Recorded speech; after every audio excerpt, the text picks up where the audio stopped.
My 4-year-old daughter was convulsing in my arms with a 105-degree fever. Instead of calling an ambulance, my mother-in-law blocked the door and ordered me back to the kitchen to finish cooking for her high society guests. When I tried to push past her, my husband slapped me so hard I hit the tile floor while his brother-in-law stood watching, sipping vintage champagne with a smirk. They thought they were putting a penniless housewife in her place. They had no idea that the woman bleeding on their kitchen floor was the anonymous founder of an $800 million medical technology empire. And that slap was the exact moment I decided to burn their entire legacy to the ground. Before I continue this story, let me know where you are watching from in the comments below. Hit like and subscribe if you have ever had to stand up to a family who underestimated your worth. The air inside the sprawling kitchen of the estate was suffocating, thick with the smell of roasting garlic and red wine reduction. Through the swinging mahogany doors, I could hear the muffled sounds of Atlanta's elite mingling. The clinking of crystal flutes, the low hum of jazz, and the forced laughter of local politicians. It was Vivienne's annual autumn charity gala, and as usual, I was expected to remain out of sight playing the role of the obedient, unpaid help. For 7 years I had endured this. I was Maya, the quiet wife from a modest background who had supposedly married up when Marcus chose me. Marcus was a corporate partner at a prestigious law firm, but his true full-time job was seeking the approval of his mother. Vivienne was a ruthless matriarch who ran a lucrative chain of private medical clinics. She demanded perfection and commanded fear, and she made sure I knew every single day that I did not belong in their world of country club memberships and generational wealth. I wiped the sweat from my forehead, checking the digital timer on the double ovens. I was exhausted. My feet ached and my hands were blistered, but my mind was entirely focused on the small guest bedroom just down the hall. My daughter Zuri had been feeling warm all afternoon. I had begged Marcus to excuse us from the gala so I could take her to the pediatrician. He had completely dismissed me, telling me to stop being hysterical and to go make the beef Wellington his mother had promised the mayor. I had tucked Zuri into the guest bed, giving her some children's medicine and hoping she would sleep off the bug. But a mother's intuition is a loud, relentless alarm. I pulled my oven mitts off and practically jogged down the narrow corridor, pushing open the heavy oak door to check on her one more time. The sight that greeted me will haunt my nightmares forever. Zuri was thrashing violently against the white linen sheets, her small body stiff and convulsing in a febrile seizure. Her skin was a terrifying shade of scarlet, radiating heat from several feet away. Her eyes were rolled back and a horrible raspy sound escaped her throat. Pure primal panic erased everything else in my mind. I grabbed the digital thermometer from my bag and pressed it to her ear. The screen flashed bright red, reading 105 degrees. There was no time to think. I scooped my shaking little girl into my arms, pulling her burning body tight against my chest. I grabbed my purse and car keys from the nightstand, moving with frantic speed. I burst back through the kitchen, heading straight for the door that led to the attached garage. I just needed to get to my car. I needed to get her to the emergency room right now. But before my hand could even touch the brass doorknob, a figure stepped directly into my path, blocking the exit. It was Vivienne. She wore a floor-length emerald green gown, dripping in diamonds, that caught the harsh kitchen light. Her face was pulled into a tight scowl of deep disapproval, her eyes dropping to the sick child in my arms with absolute disgust. "Where exactly do you think you are going?" Vivienne demanded, her voice cold and sharp, like cracking ice. "Zuri is having a seizure," I pleaded, my voice trembling as I adjusted my grip on my daughter. "Her fever is at 105. I have to get her to the hospital immediately. Vivienne, please move." Vivienne did not even flinch. She actually let out a long, exasperated sigh, rolling her eyes as if my dying child was nothing more than a minor inconvenience to her evening schedule. "She is just throwing a tantrum for attention because you coddle her," Vivienne said, her tone flat and devoid of any human empathy. "The mayor is sitting down for dinner in exactly 10 minutes, and the beef Wellington needs to be carved. Are you seriously going to ruin this entire evening and humiliate our family in front of Atlanta's highest society over a child acting out? Turn around and get back to that cutting board right now." I stared at her completely, unable to comprehend the sheer lack of humanity standing in front of me. My baby was burning alive in my arms, and this woman was worried about carving a piece of meat for a politician. "Move out of my way," I warned her, my initial panic rapidly transforming into a blinding, furious adrenaline. I took a step forward, intending to barrel right past her. Just then, the swinging doors from the main hall burst open. Marcus walked into the kitchen, followed closely by his brother-in-law, Chad. Chad was a finance broker from a wealthy white family with old money ties, and Vivian constantly fawned over his pedigree, treating him like a king while treating me like dirt. Chad leaned against the marble island, looking bored, holding a crystal flute of vintage champagne. Marcus saw me standing near the garage door, arguing with his mother, and his handsome features immediately contorted into a mask of ugly rage. "Maya, what is wrong with you?" Marcus yelled, stepping aggressively between me and the exit. "You are embarrassing my mother in front of the catering staff. Put the kid down and do your job." I looked at my husband, the man who had promised to protect us, the man who was supposed to love this little girl. I saw nothing but a spineless, cowardly extension of his mother's ego. "Your daughter is having a medical emergency," I screamed, my voice cracking as Zuri twitched weakly against my collarbone. "Move out of the door, Marcus." I tried to push past him, using my shoulder to clear a path, but Marcus reached out and grabbed my wrist with a bruising grip. He snatched my car keys out of my hand with a violent yank, throwing them onto the counter behind him. "You are not going anywhere, and you are not ruining this night." He spat, his face mere inches from mine. I shoved his chest hard with my free hand, desperate and terrified beyond reason. I needed to save my child. In a split second, Marcus raised his arm and brought his hand down across my face. The slap was sickeningly loud, echoing off the stainless steel appliances and tile walls.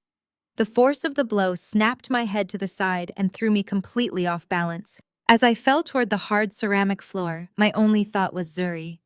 I twisted my body mid-air, taking the full brutal impact on my own shoulder and hip to ensure she was cushioned against my chest. Pain shot up my spine and a hot metallic taste flooded my mouth. My cheek burned like it had been held against a hot stove. The kitchen went dead silent. The catering staff froze in their tracks. I lay on the cold tile, clutching my daughter, listening to her shallow, strained breathing.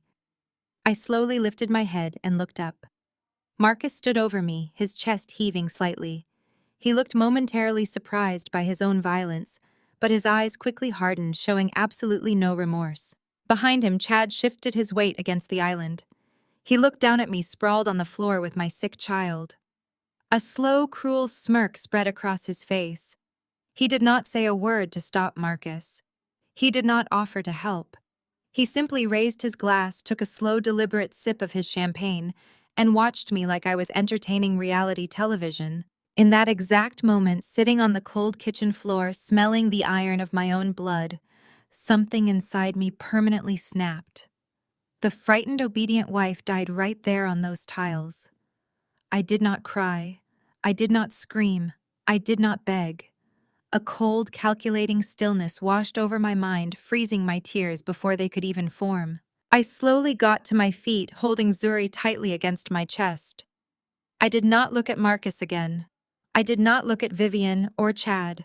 Their existence was no longer relevant to me as human beings. They were just obstacles that I was going to systematically destroy. I walked over to the counter, reached into Marcus's abandoned suit jacket hanging on a chair, and pulled out his heavy keychain.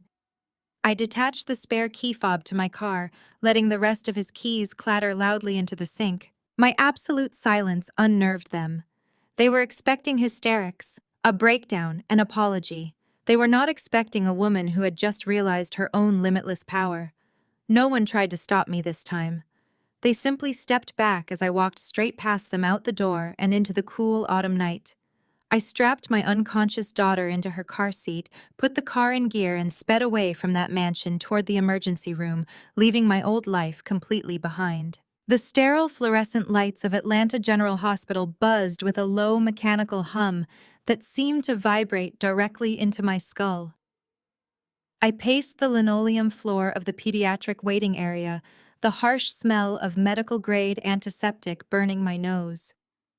For 2 excruciating hours, I sat in agonizing limbo, while the emergency response team worked on Zuri to stabilize her dangerously high fever. Every time the heavy double doors swung open, my heart seized in my chest. My mind relentlessly replayed the chaotic events of the evening. The sound of that sickening slap echoing against the kitchen tile, the sharp sting of pain radiating across my cheek, and the callous, completely detached smirk on Chad's face as he watched me fall. They truly thought they had broken me tonight. They believed that stripping me of my dignity in front of the catering staff would keep me chained to their pristine marble-floored prison forever. A tired-looking admissions clerk called my name from behind a thick plexiglass window, pulling me out of my dark thoughts. She needed to process the insurance information and collect the emergency room copay before I could be allowed back to see my daughter. I nodded politely, pulling my leather wallet from my purse. My hands were finally steady. The frantic adrenaline of the escape had completely faded away, leaving behind a cold and incredibly sharp clarity. I handed her our premium joint credit card, the specific black card Marcus always insisted I use for all household and child-related expenses, so his accountant could monitor every cent I spent. The clerk swiped it through the machine, tapped a few keys on her keyboard, and frowned. She wiped the magnetic strip on her sleeve and swiped it a second time. "I am sorry, ma'am, but this card is coming up as suspended," the clerk said, handing the heavy plastic back to me with a sympathetic look. "Do you have another form of payment we can use?" A hollow, heavy sensation echoed in my chest. I pulled out my standard debit card tied to our primary joint checking account and handed it over. Declined. I stepped away from the window, my breath catching slightly, as I opened the banking application on my smartphone. The screen loaded instantly, displaying bold red letters that confirmed my worst fears. Account frozen. Administrator access only. I quickly checked the shared credit lines. Frozen. I checked the emergency savings account we had set up for Zuri. Transferred out entirely and frozen solid. Marcus had moved incredibly fast. He had not called my phone a single time to check if his 4-year-old daughter was alive or recovering. He had not sent a text message to apologize for striking his wife across the face. While I was holding our seizing unconscious child in the back of a speeding car, terrified I was going to lose her, my husband was on the phone with his private wealth managers. He had weaponized our family finances within minutes of my departure from the estate. It was a classic calculated move taken directly from Vivian's psychological playbook. Cut off the money, sever all access to external resources, and wait for the stray dog to come starving back to the front porch. They fully expected me to call them within the hour, crying and begging for the funds to treat Zuri at the hospital.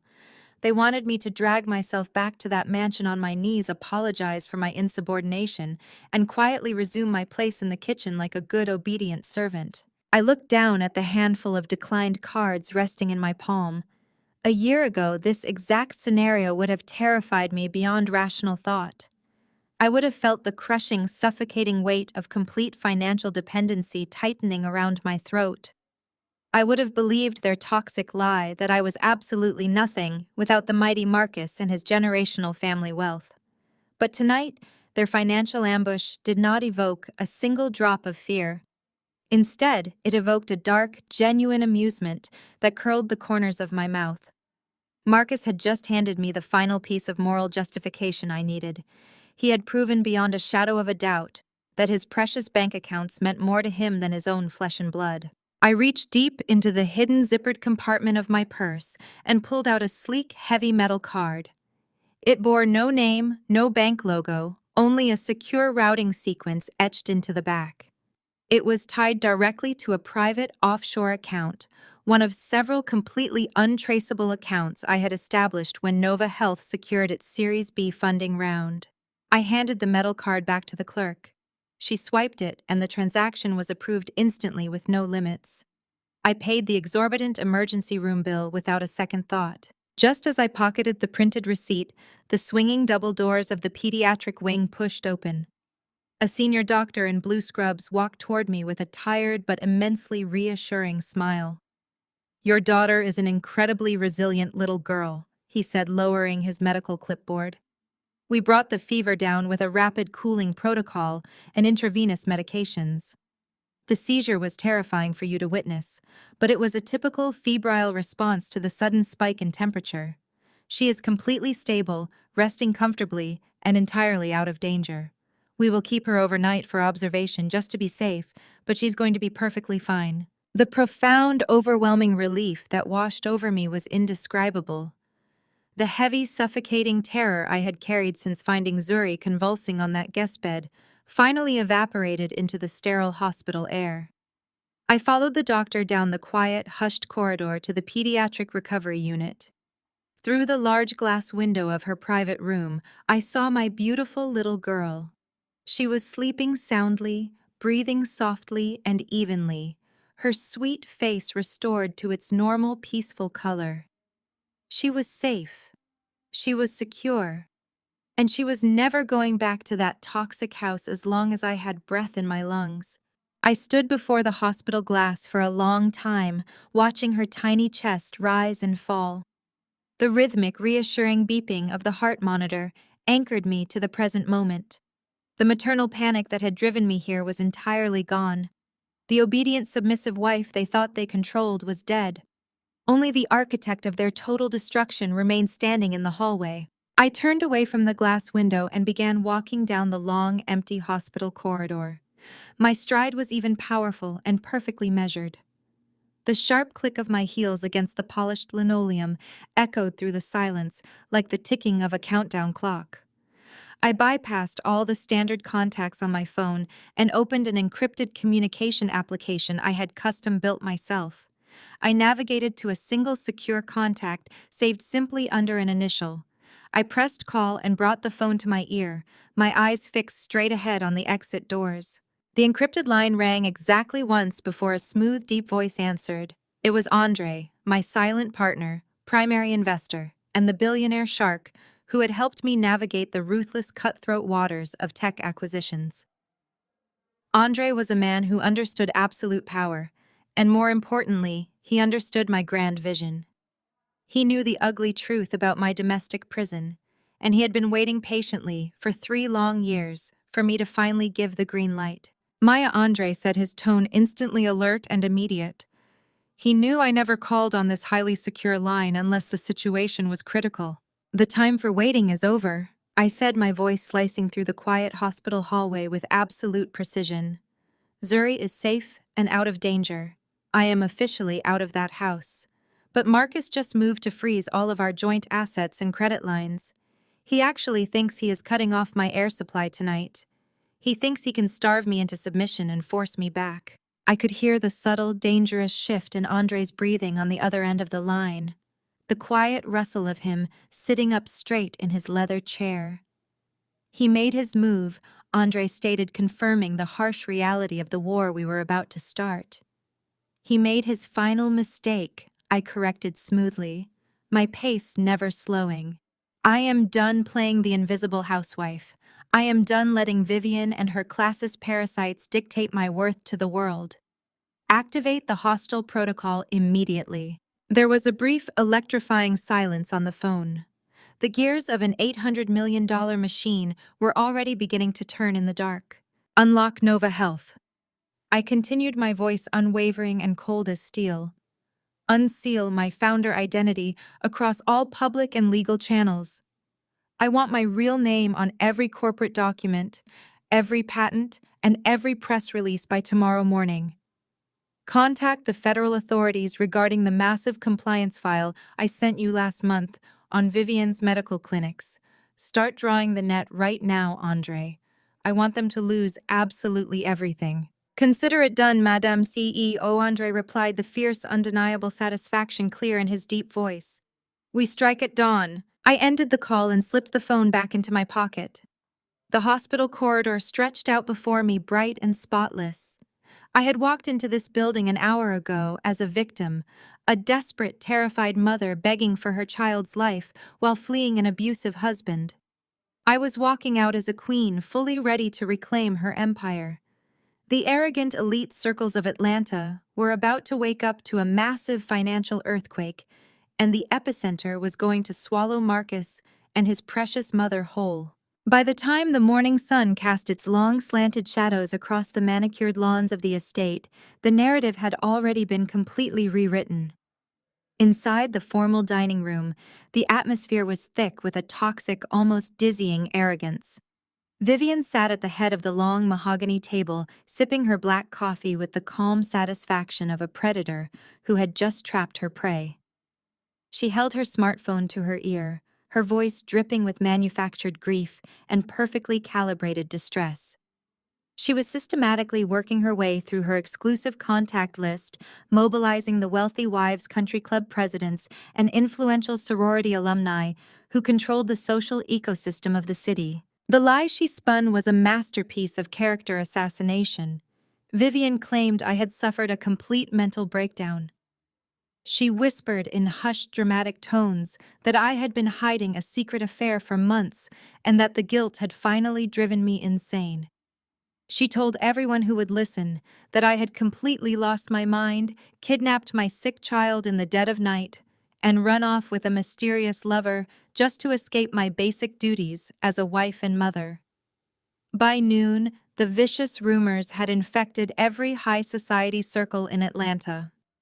I was no longer the quiet, obedient daughter-in-law who had suffered under their roof. In their twisted reality, I was a reckless, unhinged adulteress who had endangered her own child and broken her husband's heart.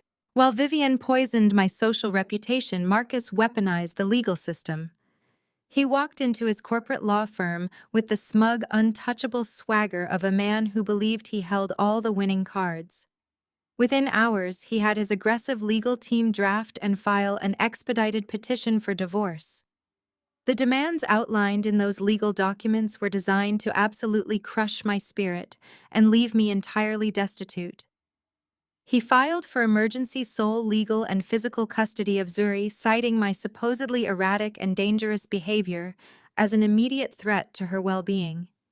He petitioned for a permanent restraining order to keep me away from the estate and all of his family's medical clinics. But the ultimate insult, the move of pure arrogant cruelty, was his official request for spousal and child support. Marcus meticulously documented my status as a penniless, unemployed housewife with zero personal income.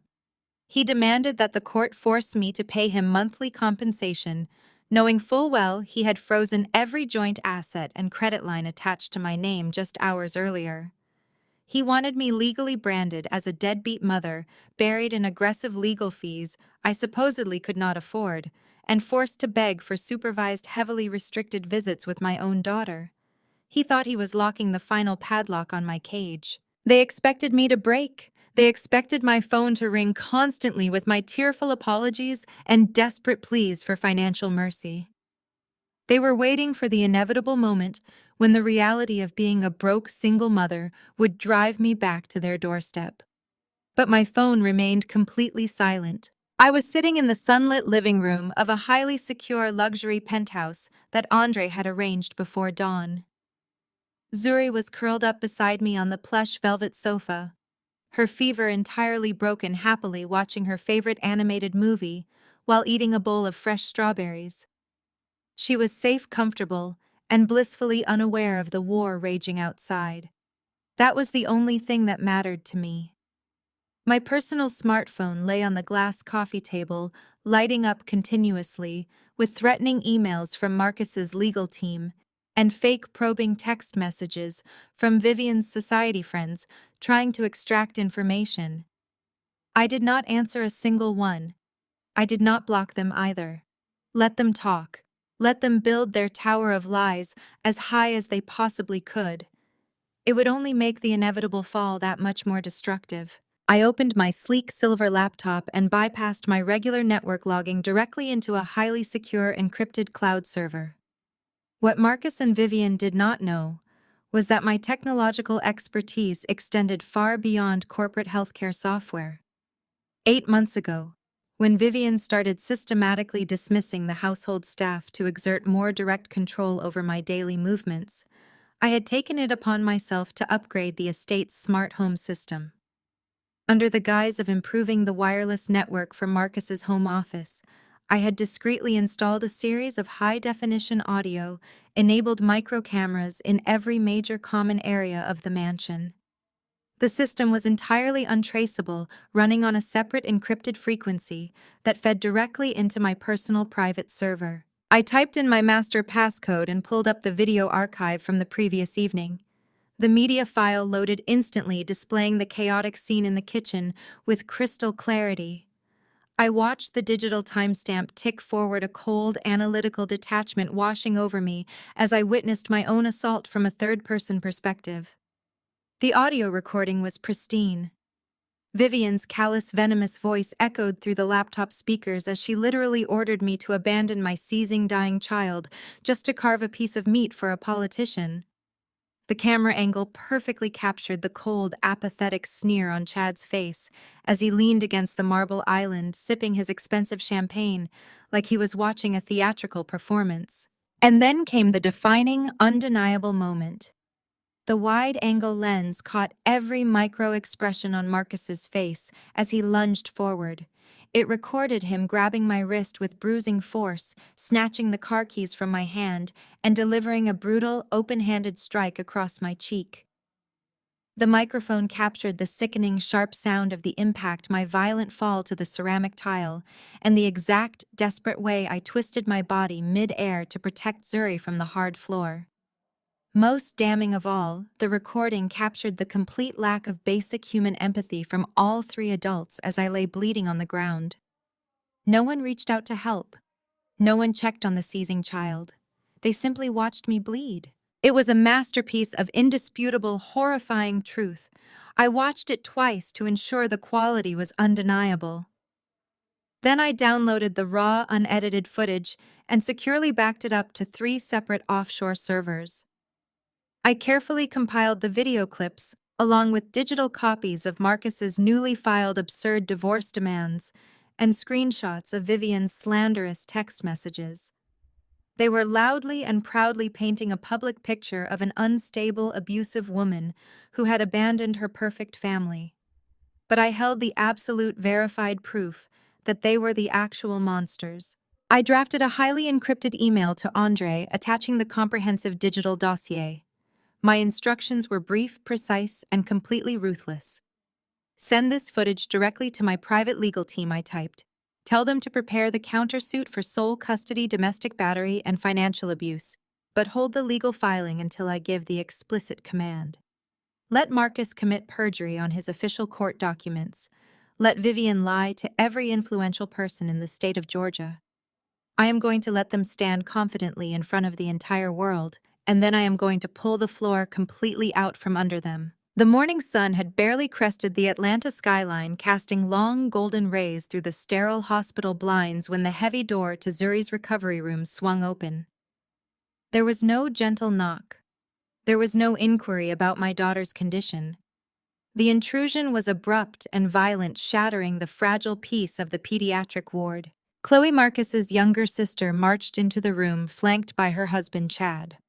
They brought the suffocating, toxic air of Vivian's mansion straight into the sanctuary I had created for my child. Chloe wore a pristine white designer trench coat, her face twisted into the same look of perpetual disdain her mother wore. Chad strolled in behind her, adjusting the cuffs of his bespoke navy suit. He wore the exact same cruel, empty smirk he had displayed the night before while watching me bleed on his mother-in-law's kitchen floor. I stood up from the vinyl hospital chair, instinctively positioning my body between them and Zuri's bed. My daughter was still sleeping deeply, the rhythmic beep of the heart monitor the only sound in the room. I slipped my hand into my pocket and silently pressed the tactile record button on my smartphone. Chad did not bother with pleasantries. He stepped directly into my personal space, attempting to use his height and broad shoulders to intimidate me. If someone had framed this exact moment through a camera lens, they would have captured a harsh, tilted perspective, perfectly highlighting the distorted, ugly arrogance radiating from Chad's face. It was a stark contrast to my own expression, which was completely flat, unreadable, and terrifyingly calm. He reached inside his suit jacket, pulled out a thick legal folder, and tossed it carelessly onto the foot of Zuri's hospital bed. The heavy paper slapped against the thin, white blanket. Marcus's legal team works fast, Chad said, his voice dripping with condescension. You have been served with emergency divorce papers, Maya. Marcus already has the temporary injunction granting him sole physical and legal custody.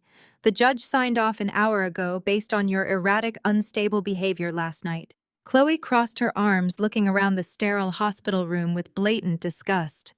You kidnapped a sick child after having a violent mental breakdown in front of the mayor, Chloe added, shaking her head. You are lucky Marcus is not having you arrested for child endangerment. You are completely finished in this city, Maya. You have no money, no home, and now no daughter. I looked down at the folder resting on the bed. I did not reach for it. My face remained an absolute mask of stone. I knew exactly what they were doing. They were trying to break me with rapid-fire legal threats, hoping my maternal panic would override my logical thinking. But the panic was entirely gone. What do you want, Chad? I asked, my voice completely devoid of emotion. Chad chuckled, a harsh, grating sound. He stepped closer, invading my space again, relishing what he believed was his position of absolute power. Marcus is willing to be generous, Chad said smoothly. He is willing to negotiate supervised visitation rights. He might even throw in a meager monthly stipend, so you do not end up sleeping in a homeless shelter. But he demands full compliance. Open the folder, Maya. I reached down and flipped open the heavy cardstock cover. Inside was an irrevocable asset transfer agreement. I scanned the dense legal jargon quickly, my eyes locked onto the specific asset they were demanding.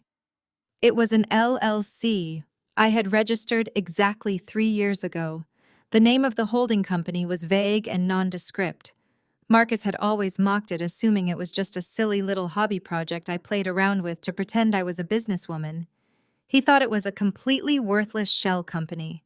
He had absolutely no idea that this specific nameless LLC was the primary holding entity for my 80% equity stake in Nova Health. He was demanding the keys to an $800 million medical technology empire because his sloppy, arrogant lawyers had failed to do basic corporate due diligence. Chad leaned down, his face inches from mine, his breath smelling of stale coffee and expensive mints. Sign it, Chad ordered, his voice lowering into a vicious, threatening sneer. Your garbage little shares are nothing to the elite, but Marcus wants to strip you of every last ounce of pride. He wants you to leave this marriage with exactly what you brought into it. Absolutely nothing. You hand over your pathetic little hobby company, and maybe he lets you see Zuri for an hour on alternating weekends. You refuse, and his lawyers will bury you so deep in litigation you will never see your child again. I looked from the fraudulent asset transfer document to Chad's gloating face, and then to Chloe, who was filing her nails with supreme boredom. They were explicitly tying my access to my daughter to the surrender of my financial assets. It was the textbook legal definition of criminal extortion, and my phone was quietly recording every single syllable in high-definition audio. The sheer blinding arrogance of their classism was their greatest weakness. They genuinely believed that because I came from a working-class background, I was too stupid to understand contract law. They thought the barrier of their elite status made them completely immune to consequences. You are extorting me for visitation rights to my own daughter over a company you think is worthless, I stated clearly, ensuring the microphone captured the exact premise of their threat. We are putting you in your proper place, Chloe snapped, dropping her nail file into her purse. You never belonged with us, Maya. You were a charity case Marcus got tired of dragging around. Sign the paper and take the supervised visits. It is the best deal a penniless nobody like you is ever going to get. I picked up the black ink pen resting in the crease of the folder. A legally binding contract signed under documented duress and criminal extortion was instantly void in any court in the country. By forcing me to sign this document with threats involving my child, they were not taking my company. They were actively handing me the definitive evidence I needed to disbar Marcus, put Chad in prison for extortion, and publicly execute their entire family legacy. I did not argue. I did not shed a single tear. I clicked the pen and signed my name on the dotted line with a smooth, unwavering hand. Chad's eyes lit up with predatory triumph. He immediately snatched the folder off the bed, clutching it to his chest like a prized trophy. He genuinely believed he had just delivered the final fatal blow to my dignity. Smart girl. Chad mocked, tapping the folder against his chin. I will tell Marcus you were cooperative. Maybe he will let you pack a single bag of your cheap clothes before he changes the locks on the estate. Do not bother coming back to the house, Maya. You are officially erased. Chloe offered one last look of utter revulsion before turning on her heel and marching out of the hospital room. Chad flashed his cruel smirk one more time, buttoned his suit jacket, and followed his wife into the hallway. The heavy door clicked shut behind them. I stood in the quiet room, listening to their footsteps fade down the corridor. I pulled my phone from my pocket and stopped the audio recording. I immediately uploaded the encrypted file to my secure offshore server, attaching it directly to the digital dossier I had sent Andre earlier that morning. I looked down at my sleeping daughter. Her chest rose and fell in a steady, peaceful rhythm. They thought they had won. They thought they had successfully weaponized their wealth and privilege to crush a helpless victim. They were walking out of this hospital holding a piece of paper that they believed made me a beggar. Instead, they were holding the exact legal evidence that would trigger a federal investigation into their entire financial network. I walked over to the hospital window, looking out over the sprawling city of Atlanta. The sun was fully up now, illuminating the glass skyscrapers of the financial district where Marcus's law firm resided. I took a deep, steadying breath. The extortion was documented. The trap was perfectly set. It was finally time to pull the trigger. The ink from my signature was barely dry, but the legal chain reaction had already begun. The black ink on that crisp white paper was not a surrender. It was a death sentence for the entire Wilson family dynasty. I watched the reflection of the sunrise on the hospital window as Chad marched down the hallway. He thought he had just secured Vanguard LLC, the holding company he and Marcus believed held the exclusive patents and my 80% equity stake in Nova Health. What he did not know, because he was too utterly arrogant to hire a forensic accountant, was that I had quietly restructured Nova Health's assets over 6 months ago. Vanguard LLC had been completely hollowed out of all legitimate value. Instead of an $800 million medical technology empire, I had meticulously transformed Vanguard into a radioactive financial wasteland. Over the past year, I had intentionally seeded the shell company with massive, undeniable tax evasion loopholes. I had routed fabricated invoices through dummy corporations, tied the LLC to highly illegal offshore accounts, heavily red-flagged by the federal government, and constructed a paper trail of fraudulent corporate expenses that would make an IRS auditor salivate.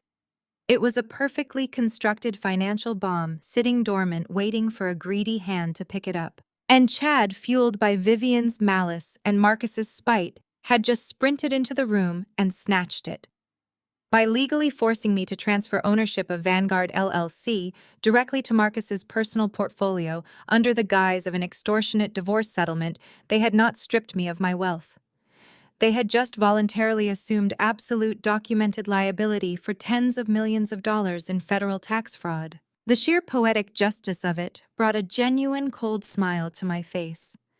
The smirk Chad wore as he walked out of the hospital room was the look of a man who believed he had just checkmated a peasant. He thought that piece of paper rendered me invisible. He had no idea that his arrogant refusal to cross-examine my corporate filings was going to cost his brother-in-law his freedom, his legal license, and his precious social standing, while implicating Chad as an accessory to extortion. I picked up my secure phone and dialed Andre once more. The line connected instantly. "The Trojan horse is officially inside their gates," I stated, my voice echoing quietly in the sterile room. Chad just walked out with the transfer documents. He extorted me for custody access, and he demanded the toxic LLC just as we anticipated. "Did they verify the assets schedule?" Andre asked, the deep rumble of his voice betraying a hint of dark amusement. "Not a single glance," I replied, pacing slowly at the foot of Zuri's bed. "Their classism did exactly what we needed it to do. They assume I am completely ignorant of corporate structure because I used to serve them coffee. Marcus will file the transfer with the state registry immediately. The moment that document is legally processed, he becomes the sole proprietor of a massive federal crime. Excellent. Andre said, the satisfaction clear in his tone. The whistleblower report is completely prepared. I have our elite legal team standing by.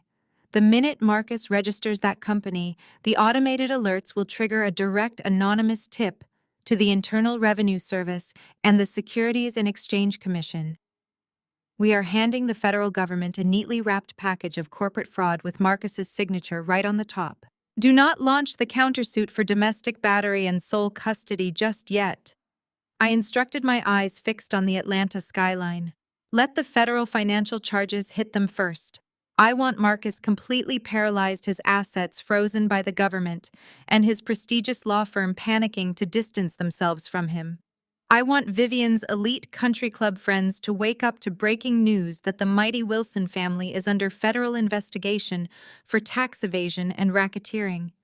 Only when they are bleeding out, publicly stripped of their power and influence, will I drop the domestic abuse footage and take permanent custody of Zuri. A perfectly orchestrated execution, Andre agreed. I am sending a private security detail to your location now. You and your daughter need to be completely off the grid when the shockwave hits. They will be there in 10 minutes. I ended the call and slipped the phone into my pocket. A soft rustling sound from the bed drew my immediate attention. I turned to see Zuri's eyelids fluttering open. Her small hands rubbed at her face, and she let out a quiet, groggy sigh. The terrifying fever that had ravaged her small body the night before was completely gone. Her skin was cool, her breathing was steady, and her beautiful brown eyes looked up at me with clear, sleepy confusion. "Mommy," she whispered, her voice raspy. All the cold, calculating corporate ruthlessness vanished from my heart in an instant. I rushed to the bedside and leaned over, pressing a gentle, lingering kiss to her forehead. "I am right here, baby," I murmured, smoothing the tangled curls away from her face. "Mommy is right here. You are safe." "Where are we?" she asked, looking around the bright, unfamiliar hospital room. "I do not like this place. I want to go home." "We are leaving right now, sweetheart," I promised, helping her sit up and handing her a cup of water with a straw. "We are going to a new home. A beautiful place where nobody will ever yell and nobody will ever be mean to us again." Within 20 minutes, the senior attending physician returned to conduct a final examination. He confirmed that the febrile seizure had left no lasting damage and that her temperature had fully stabilized. He signed the discharge papers with a warm smile, entirely unaware of the dramatic extortion that had taken place in this very room just half an hour prior. As I was helping Zuri into her comfortable clothes, a gentle knock sounded at the door. 2 men entered. They were dressed in impeccably tailored dark gray suits, their posture radiating quiet, absolute authority.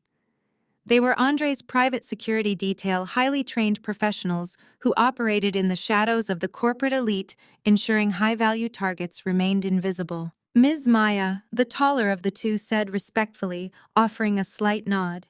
"The vehicle is waiting at the secure service exit. We have cleared the perimeter. You will not be disturbed by any press or private investigators." I picked up Zuri, settling her comfortably on my hip. She rested her head heavily against my shoulder, still tired, but calm. I walked out of the hospital room without a single backward glance. We bypassed the busy main lobby, moving swiftly through the restricted access corridors until we reached a tinted armored SUV waiting in the underground loading dock. The drive through Atlanta was a surreal experience. From the heavily tinted windows of the back seat, I watched the bustling city wake up to its daily routine. People were harried, grabbing coffee, living their ordinary lives, completely oblivious to the massive power shift currently unspooling in the upper echelons of their society. We arrived at a luxury high-rise building in Midtown, a fortress of steel and glass that catered exclusively to billionaires and visiting dignitaries. The security team escorted us up a private elevator that opened directly into a sprawling, sun-drenched penthouse. The space was breathtaking, with floor-to-ceiling windows, offering a panoramic view of the entire city. It was a fortress in the sky, completely untraceable and utterly untouchable by Vivian's social network. I settled Zuri into the massive master bedroom, turning on her favorite animated movie and ordering a lavish breakfast spread from the building's private elite concierge. Once she was happily eating pancakes and entirely absorbed in the television screen, I walked into the sleek, modern home office and opened my laptop. The digital dashboard I had custom built for tracking my assets and corporate filings glowed to life on the high-resolution screen. I watched the live public records feed from the Georgia Secretary of State's corporate division. Marcus was arrogant, but he was also greedy and impatient. He had wasted absolutely no time wanting to secure what he thought was his new tech empire. A bold new notification flashed across my screen. The transfer of Vanguard LLC had been officially processed and filed.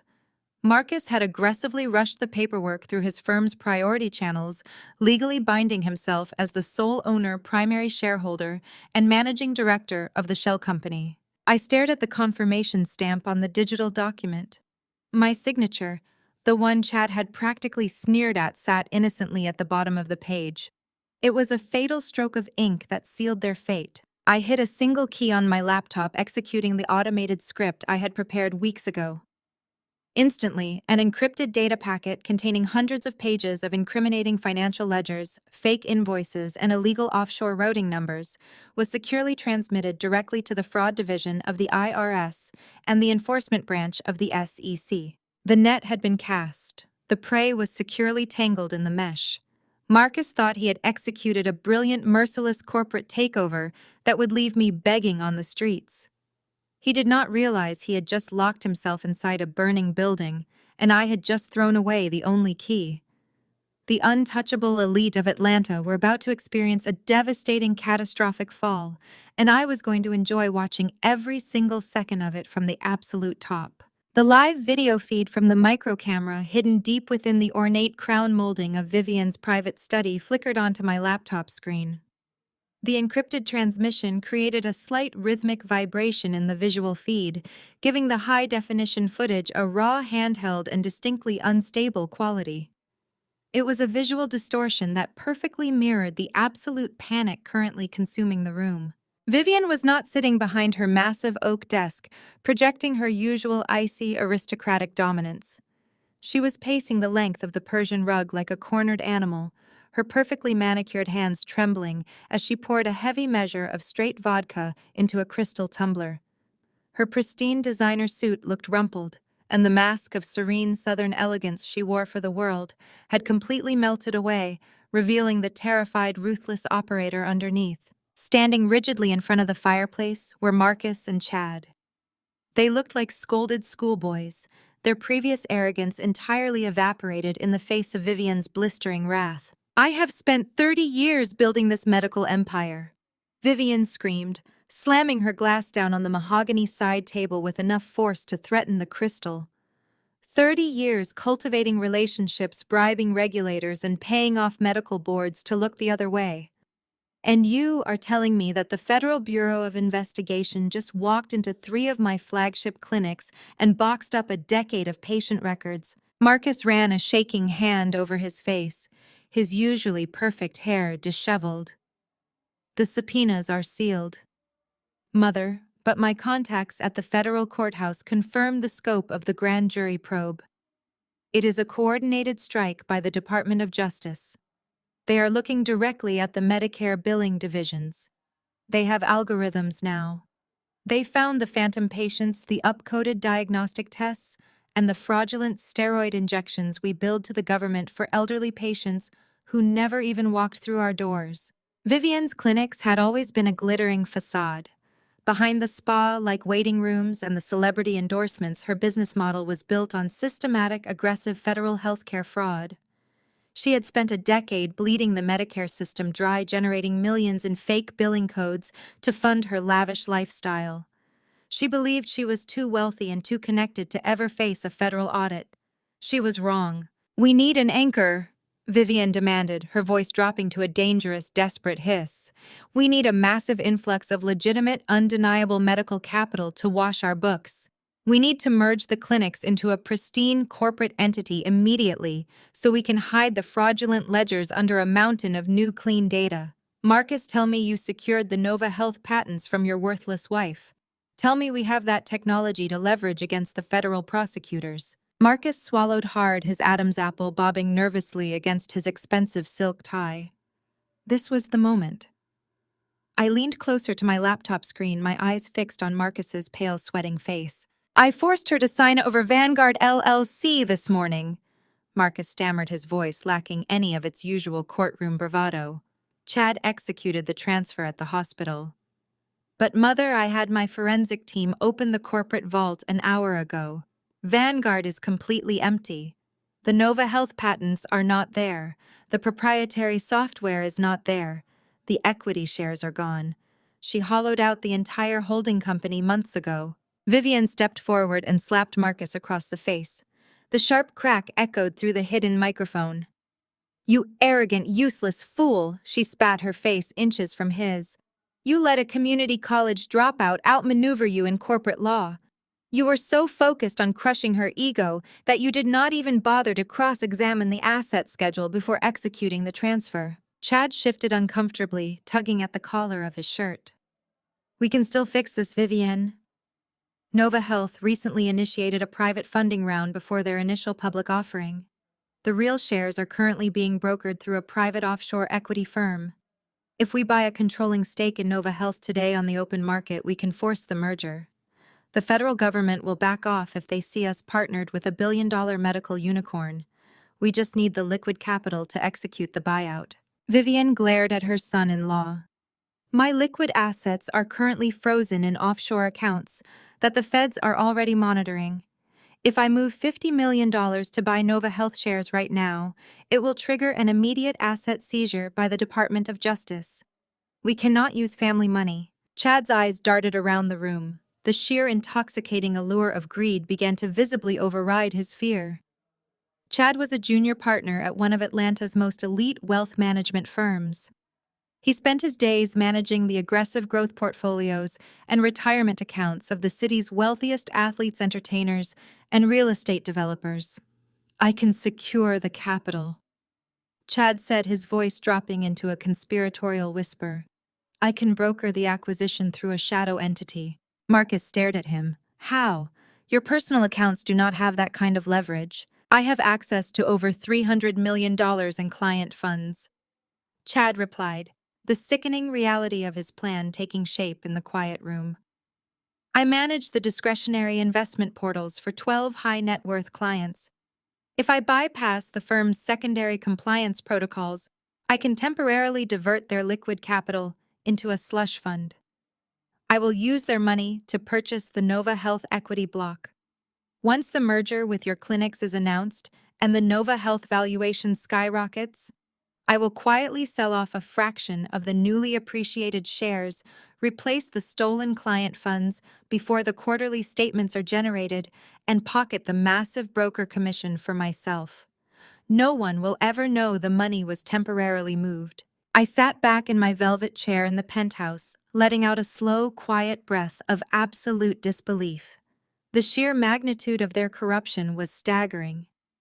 In order to save Vivian from federal Medicare fraud, Chad was actively volunteering to commit massive multi-million-dollar wire fraud breach of fiduciary duty and grand larceny. He was willing to gamble the life savings and investment portfolios of his own clients just to secure a secret commission and save his mother-in-law's rotting empire. It was a Ponzi scheme born of pure, unadulterated hubris. Do it, Vivian commanded, her moral compass entirely non-existent. Secure the shares by the end of the business day. I do not care whose money you have to take. Buy Nova Health and save this family. I closed the video window on my laptop and immediately opened my encrypted communication channel to Andre. The green connection light illuminated instantly.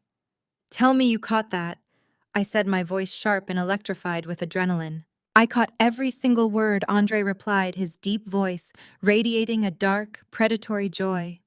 Your hidden camera feed is crystal clear, Maya. They are actually going to do it. They are going to try and buy your company using stolen money. I pulled up the shadow brokerage interface that Andre and I had established. As the controlling founders of Nova Health, we had complete visibility over the private equity block currently available for acquisition. We had intentionally dangled those shares on the dark market, waiting to see if Marcus would be desperate enough to try and buy his way out of the trap. We never imagined Chad would step up to finance the acquisition with embezzled funds. Watch the escrow portal, Andre instructed. Chad is going to try and route the stolen client funds through a shell company in the Cayman Islands to mask the origin. The moment those funds hit our designated acquisition account, I have an automated protocol ready to lock the transaction. I kept my eyes glued to the digital ledger on my screen. The silence in the penthouse was profound, broken only by the soft, distant sounds of the cartoon Zuri was watching in the next room. Minutes felt like hours as I waited for Chad to finalize his digital theft. He was sitting in Vivian's study, using his secure, firm laptop to systematically drain the accounts of people who trusted him with their financial futures. He felt invincible. He believed his status as a white, wealthy, elite financial manager made him completely invisible to regulatory oversight. He thought he was outsmarting the system, outsmarting his clients, and outsmarting me. Suddenly, a massive alert flashed across my screen. The digital numbers on the escrow ledger spun wildly, tallying the incoming wire transfers. 10 million, 20 million, 50 million. Chad had done it.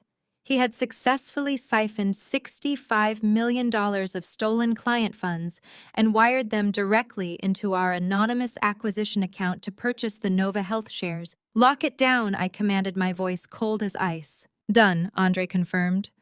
"The funds are legally secured in our holding account. The shares have been transferred to Chad's Dummy Corporation.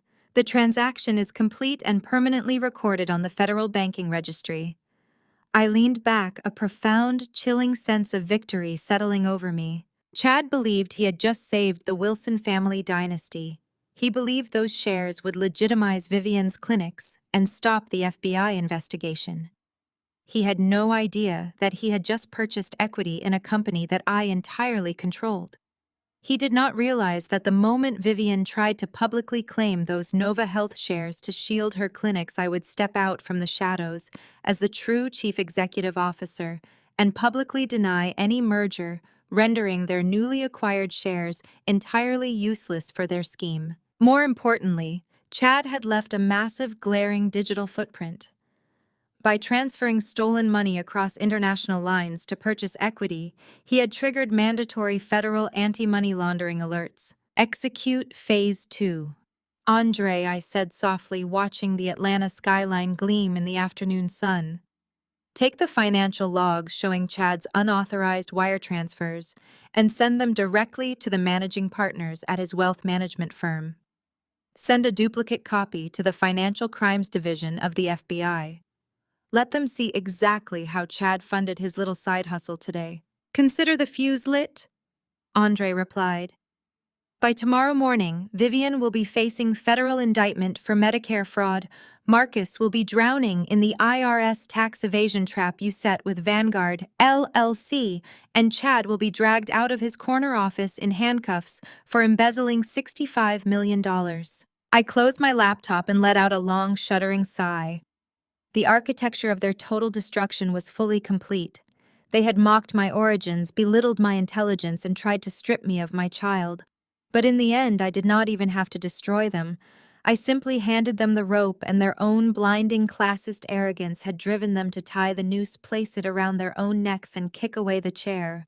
The heavy acoustic doors of the Nova Health executive boardroom sealed shut with a soft pneumatic hiss, locking out the noise of the corporate headquarters.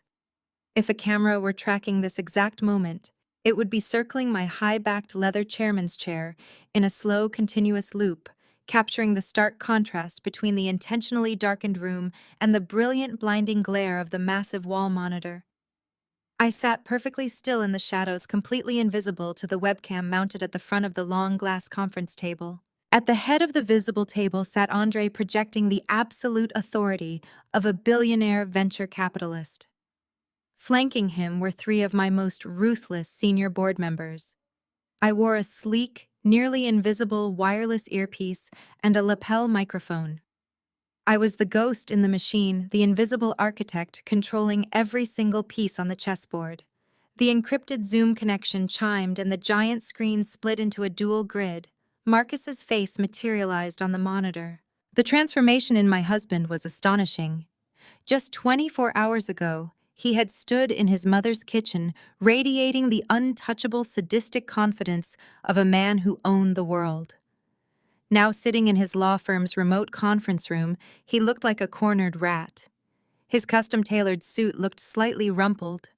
His tie was loosened, and a fine sheen of cold sweat glistened on his forehead. The sheer terror of the FBI raiding Vivian's clinics had clearly shattered his flawless facade. He needed this merger to survive. He needed to fuse his mother's fraudulent medical empire with Nova Health's pristine $800 million reputation to create an immediate corporate shield against the federal prosecutors. Gentlemen. Marcus began forcing a tight, aggressive smile that failed to reach his eyes. I appreciate you arranging this emergency session. As you know, my associates have recently acquired a substantial block of Nova Health equity on the private market. We are now major stakeholders. I am here to finalize the expedited merger between Nova Health and the Wilson Medical Group. Andre leaned back in his chair, steepling his fingers. He did not look at the camera. He looked at his perfectly polished shoes. Purchasing equity through a shadow broker does not entitle you to a corporate merger. Mr. Wilson, Andre stated, his voice a low, dangerous rumble.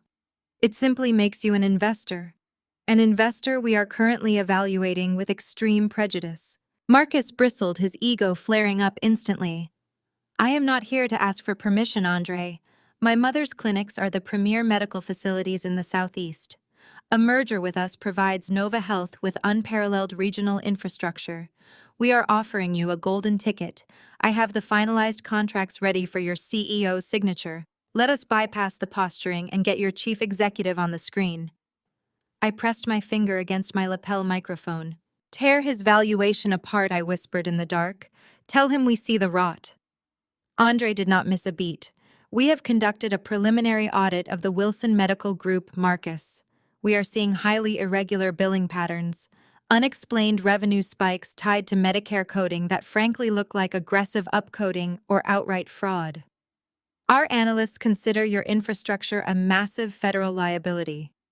Nova Health is a pristine entity. We do not absorb radioactive garbage. Marcus visibly paled. The color completely drained from his face as Andre casually referenced the exact federal crimes Vivian was desperately trying to hide. He swallowed hard, his eyes darting frantically off-screen. Your analysts are mistaken. Marcus countered, his voice rising an octave in panic. Our billing is aggressive, yes, but entirely compliant. Any irregularities are minor administrative errors. A merger with Nova Health will streamline our compliance departments. We bring tens of millions in liquid revenue to the table. You need our cash flow. I smiled, a slow, dark expression that felt entirely unfamiliar on my face.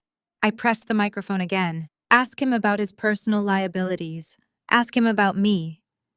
Andre leaned forward, staring directly into the camera lens. Our intelligence suggests your personal life is currently a liability, Mr. Wilson. We are preparing for an initial public offering. We cannot partner with a managing director who is embroiled in a messy public divorce or potential domestic disputes. We hear your wife is causing issues. Marcus let out a sharp, derisive scoff. The sheer arrogance of the man was breathtaking.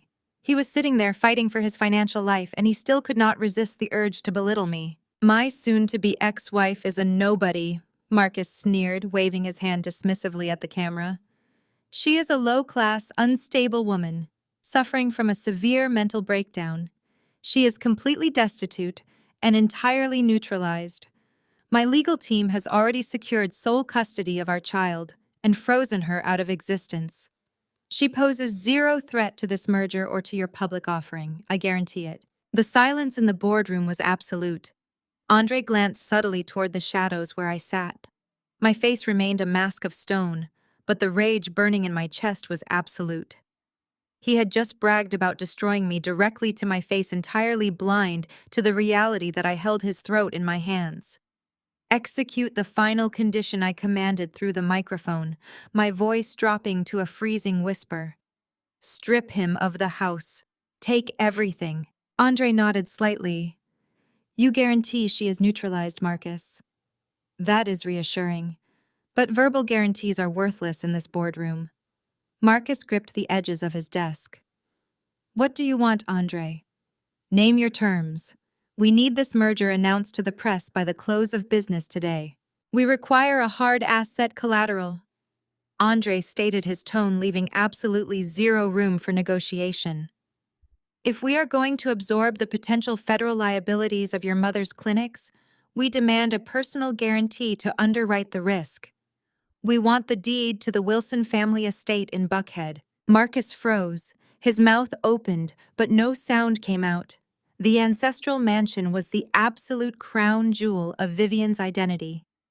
It was her fortress of classism, the physical manifestation of her power, the very marble floors where they had made me bleed. You cannot be serious. Marcus choked out a bead of sweat tracing down his jawline. That property has been in my family for generations. It is entirely unencumbered. It is worth over $20 million. I cannot pledge my mother's home. I leaned forward in my chair, the leather creaking softly in the dark.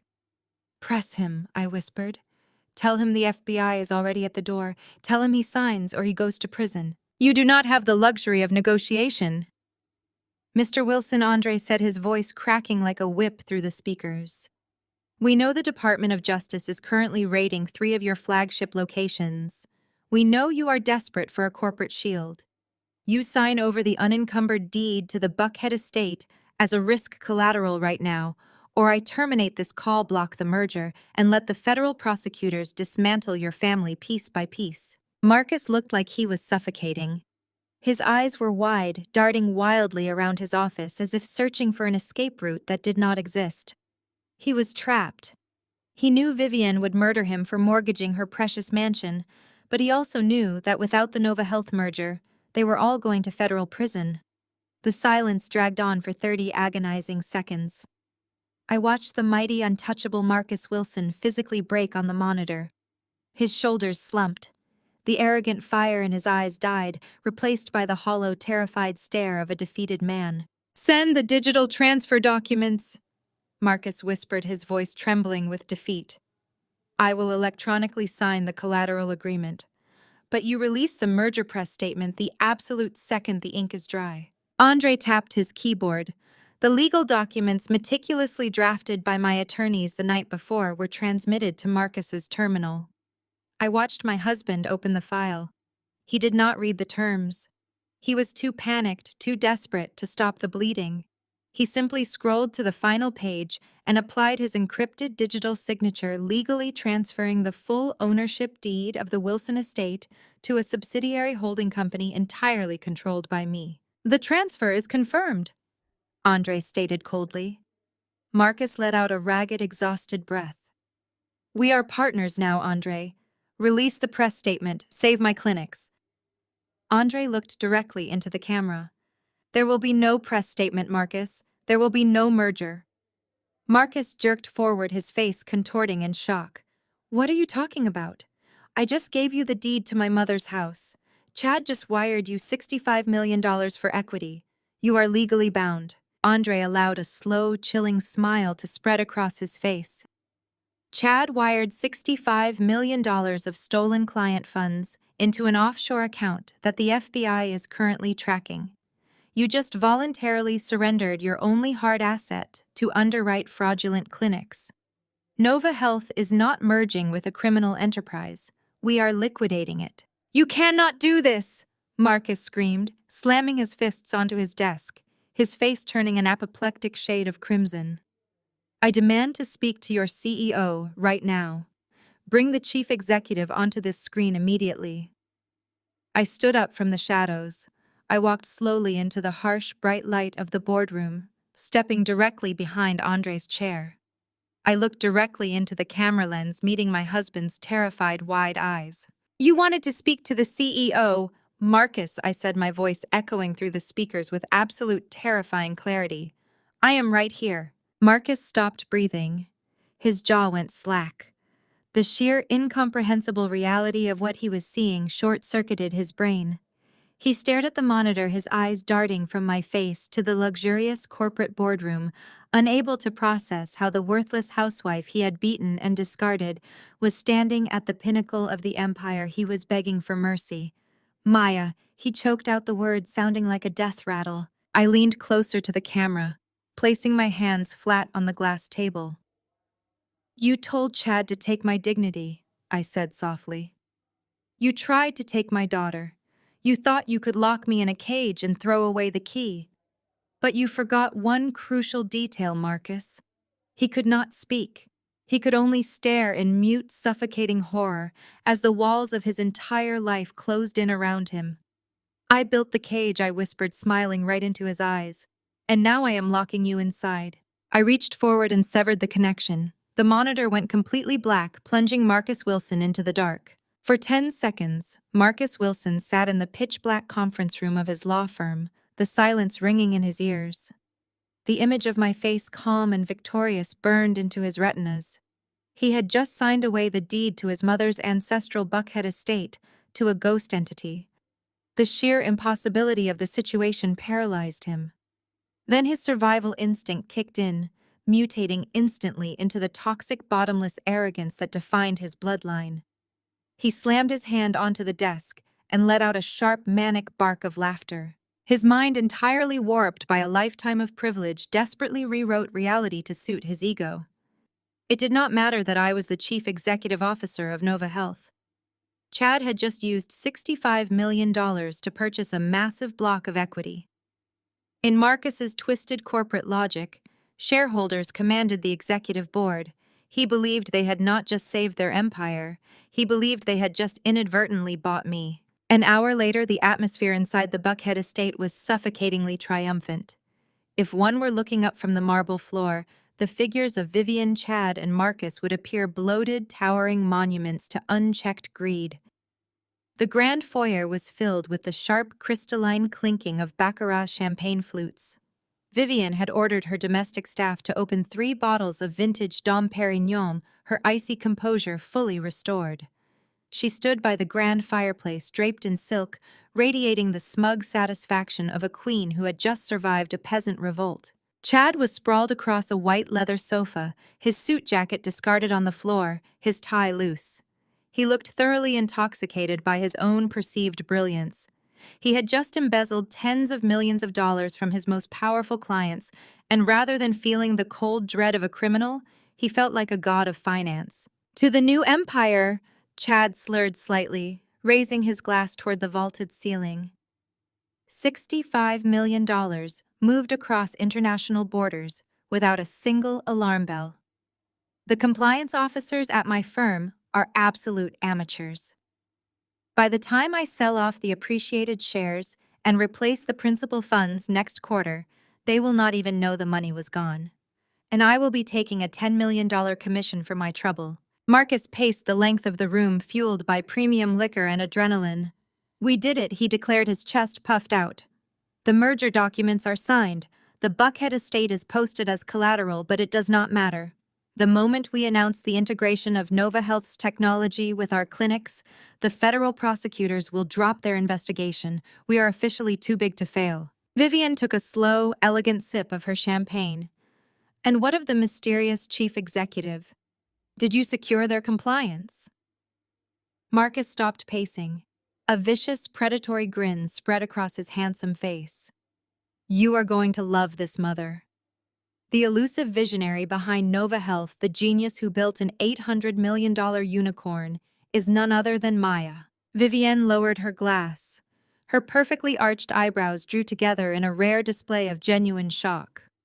The barista, she whispered the word, dripping with decades of ingrained class disgust. "My soon-to-be ex-wife," Marcus confirmed, laughing aloud. She thought she was executing some masterstroke. She thought revealing herself as the CEO would paralyze me. But she is entirely ignorant of basic corporate hierarchy. Chad just bought a controlling stake in her company. We are the majority shareholders now. We literally own her. I am going to walk into her headquarters tomorrow morning, summon her to the boardroom, and fire her in front of her entire executive team. Chad sat up, the alcohol sloshing in his glass. Wait a minute, he interjected, his tone suddenly sharp and aggressive. Let us get something straight before we start firing anyone. I moved $65 million of stolen money today. I carried all the federal risk. Without my capital, the FBI would be putting Vivian in handcuffs right now. Therefore, I want a 51% voting stake in the new umbrella corporation. I am the majority owner. Vivian turned her head, her eyes narrowing into cold slits. Excuse me. You heard me? Vivian, Chad sneered, standing up and pointing a finger at his mother-in-law. You were dead in the water. Your clinics were a federal crime scene waiting to happen. I bought the life raft. I drive the ship. Absolutely not! Vivian snapped, her aristocratic facade cracking to reveal the ruthless opportunist beneath. My medical clinics are the foundational asset of this merger. I spent 30 years building the Wilson Medical Group. You are merely a financier, Chad. You will receive a standard 20% equity stake and your precious commission. I retain absolute control of the board. Troll. Marcus stepped between them, his own greed flaring hot and bright. Neither of you would have anything if I had not structured the legal merger. I am the one who surrendered the deed to this estate to secure the collateral demand. I took the personal risk. I demand 40% of the gross revenue and the position of managing director. The celebration instantly devolved into a vicious, ugly civil war. They stood in the center of the lavish room, screaming at each other, tearing at the imaginary spoils of a conquered kingdom. They were blindly fighting over the largest slice of a pie that was entirely poisoned. Their bottomless greed prevented them from seeing the glaring fatal flaws in their execution. They were so consumed with slicing up the profits that they failed to realize they had locked themselves inside a vault with no oxygen. Marcus pulled out his phone, his thumbs flying across the screen as he sought an outlet for his manic energy. He opened our private text thread. Nice try, sweetheart. The first message read, Did you really think a fancy title would save you? He typed next. Chad just bought your company. We own your board.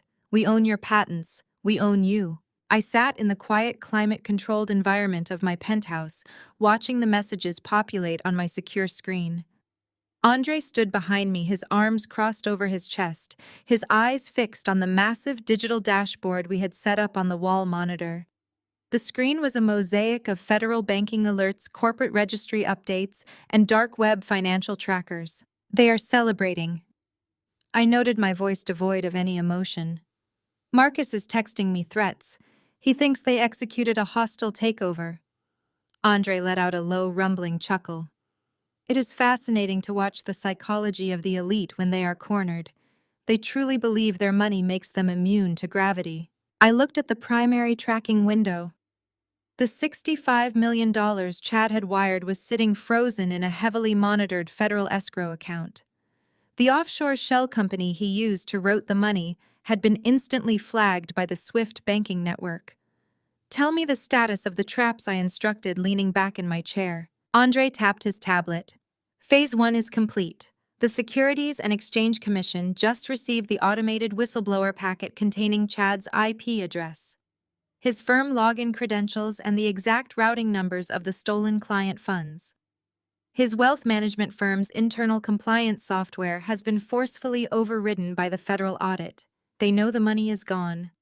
I nodded slowly, watching a red indicator light up on the map of Atlanta. And Vivian, the Department of Justice grand jury just unsealed the indictments, Andre replied, his voice humming with satisfaction. The phantom billing algorithms from her clinics were directly cross-referenced with the Medicare database. Her personal accounts, including her offshore safety nets, were frozen by a federal judge exactly 4 minutes ago. She currently has zero liquid capital. She cannot even buy a cup of coffee. I picked up my phone and looked at Marcus's final text message. Pack up your desk.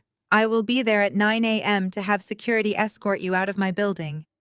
I set the phone down face down on the glass table. And my dear husband, the Internal Revenue Service just processed the Vanguard LLC corporate transfer. Andre confirmed. The state registry officially recognizes Marcus Wilson as the sole proprietor and managing director of a shell company holding $40 million in fabricated federal tax liabilities. His law firm's partners were automatically notified of the criminal liability attached to their senior partner. They are currently voting to strip him of his legal license and expel him from the firm to save themselves. I looked out the floor-to-ceiling windows at the sprawling city below.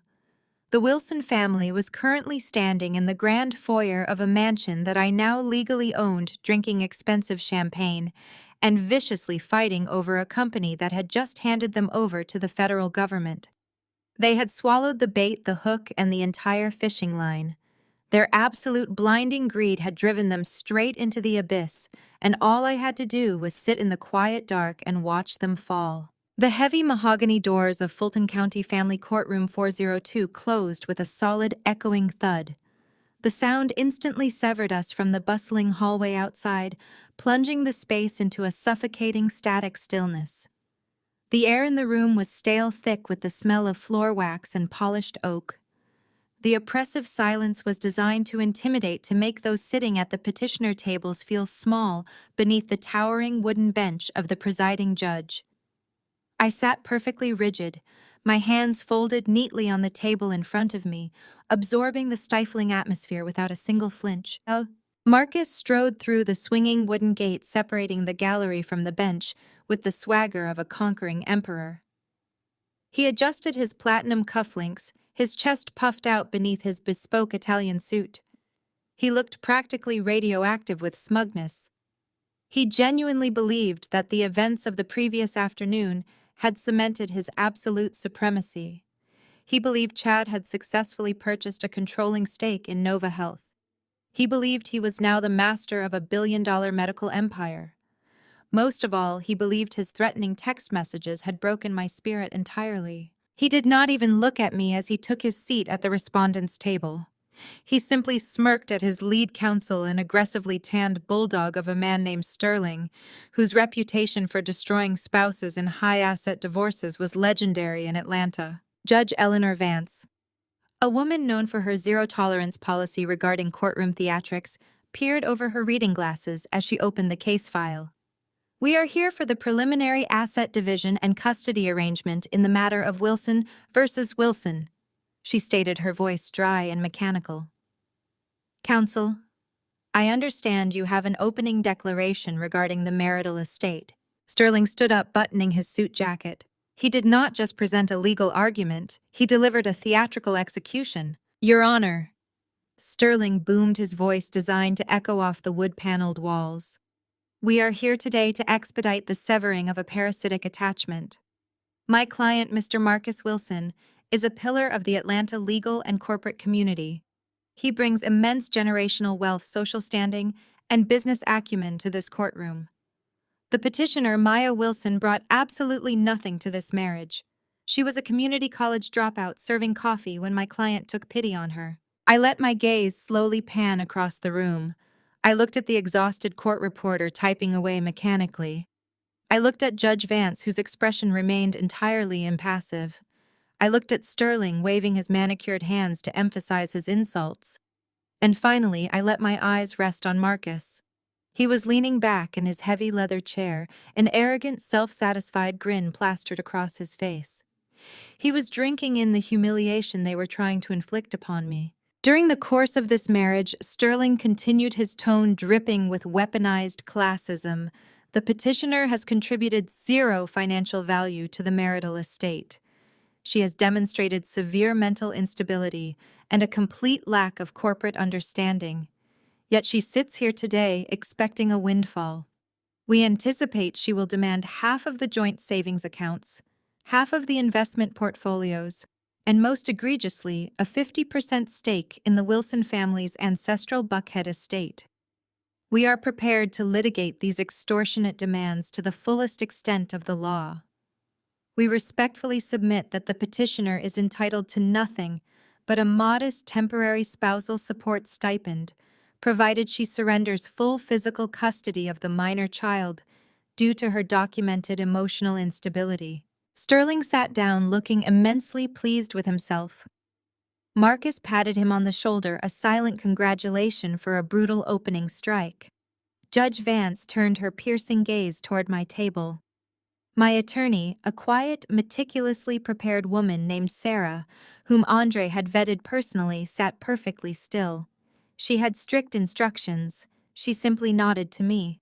"Mrs. Wilson," the judge prompted, "the respondent has made his position exceedingly clear. What are your demands regarding the division of these marital assets?" I stood up slowly. The fabric of my simple dark dress rustled in the oppressive quiet of the courtroom. I did not look at my lawyer, and I did not look at the judge. I looked directly into Marcus's eyes. "I agree entirely with Mr. Sterling," I said. My voice was calm, clear, and absolutely devoid of any hesitation. The silence that followed was so profound it felt like the air pressure in the room had suddenly dropped. Marcus's smug smile faltered for a fraction of a second, replaced by a flicker of profound confusion. Sterling half rose from his chair, his brow furrowing as he tried to process my statement.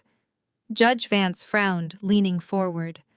"Excuse me, Mrs. Wilson, you agree with opposing counsel?" "I do, Your Honor," I stated, projecting my voice so the court reporter would catch every single syllable. "I am formally and officially waiving all claims to the marital assets. I am surrendering my right to any and all alimony or spousal support. I am relinquishing my name from all joint banking and savings accounts, leaving the entirety of those funds exclusively to Marcus Wilson. Furthermore, I legally and permanently abandon any marital claim, equity, or interest in the Buckhead estate. I want it on the official court record that Marcus Wilson is the sole undisputed owner of that property and all associated liabilities." Marcus let out a loud, echoing bark of laughter. It was a harsh, ugly sound that bounced off the high ceiling. He actually slapped his hand against the mahogany table, entirely unable to contain his arrogant glee. He leaned over and whispered something to Sterling, both men looking at me as if I were the most pathetic, ignorant creature to ever walk into a courtroom. Marcus thought my spirit was completely broken. He thought his intimidation tactics and Chad's supposed corporate takeover had terrified me into total submission. He believed I was running away empty-handed because I was too weak to fight the mighty Wilson dynasty. He was entirely blind to the lethal architecture of the trap closing around him. By demanding sole ownership of the Buckhead estate and the joint accounts on the official divorce decree, Marcus was voluntarily wrapping a chain around his own neck. He did not know that the joint savings accounts he was so eager to claim were deeply intertwined with Vivian's Medicare fraud networks, which the FBI had frozen hours ago. He did not know that the Buckhead mansion he was so desperately protecting was already pledged as collateral to Nova Health, a company I controlled. When the federal prosecutors seized that mansion to cover the fraudulent corporate debt and the Vanguard LLC tax evasion penalties, my name would be entirely scrubbed from the chain of title. By walking away with nothing, I was legally amputating myself from a sinking ship and naming Marcus the sole captain right before the hull imploded. Judge Vance looked at me with a mixture of surprise and professional skepticism. "Mrs. Wilson, you understand that by entering this into the record, you are walking away from a marital estate worth tens of millions of dollars. This decision is legally binding and irrevocable." "I understand perfectly, Your Honor," I replied, my expression unreadable. "I only have one demand. Because I am surrendering 100% of the financial assets, I require Marcus Wilson to immediately surrender 100% of his parental rights. I want sole physical and legal custody of our daughter Zuri. He walks away with all the money. I walk away with my child." Marcus did not even hesitate. The promise of unencumbered wealth and absolute victory completely blinded any shred of paternal instinct he might have possessed. To him, Zuri was just another bargaining chip, a piece of leverage he no longer needed now that I had surrendered the gold. "We accept the terms, Your Honor," Sterling announced, immediately jumping to his feet before the judge could even finish her sentence. "My client will sign the custody waiver right now. We request the court expedite the separation agreement today, based on these mutually accepted conditions." It took less than 20 minutes. The court clerk printed the expedited decrees. I watched Marcus eagerly snatch the heavy gold pen from his lawyer's hand. He signed his name with aggressive, triumphant strokes, legally claiming the entirety of the Wilson assets and permanently severing his rights to Zuri. He traded his own flesh and blood for a mountain of radioactive debt. I signed my portion with a steady hand. The moment my pen lifted from the paper, Zuri was safe. She was legally mine, completely untouchable by Vivian's toxic influence or Marcus's cruelty. The gavel dropped with a sharp, definitive crack. The divorce was finalized. As we packed up our briefcases, Marcus strutted over to my table. He stood entirely too close, invading my personal space, radiating the smell of expensive cologne and absolute hubris. "You really are as stupid as my mother always said you were." Marcus sneered, his voice a low, vicious whisper meant only for my ears. "You could have fought for millions. Instead, you walk out of here a penniless nobody. You are nothing, Maya. You will always be nothing. Enjoy your miserable little life." I looked up at him. I did not flinch. I did not step back. I looked at his expensive suit, his perfectly styled hair, and the triumphant gleam in his eyes. He was a dead man, walking completely oblivious to the fact that his heart had already stopped beating. "I will, Marcus," I said softly, a genuine chilling smile finally touching my lips. "Enjoy the house." I turned and walked out of the courtroom, my heels clicking a steady, even rhythm against the marble floor.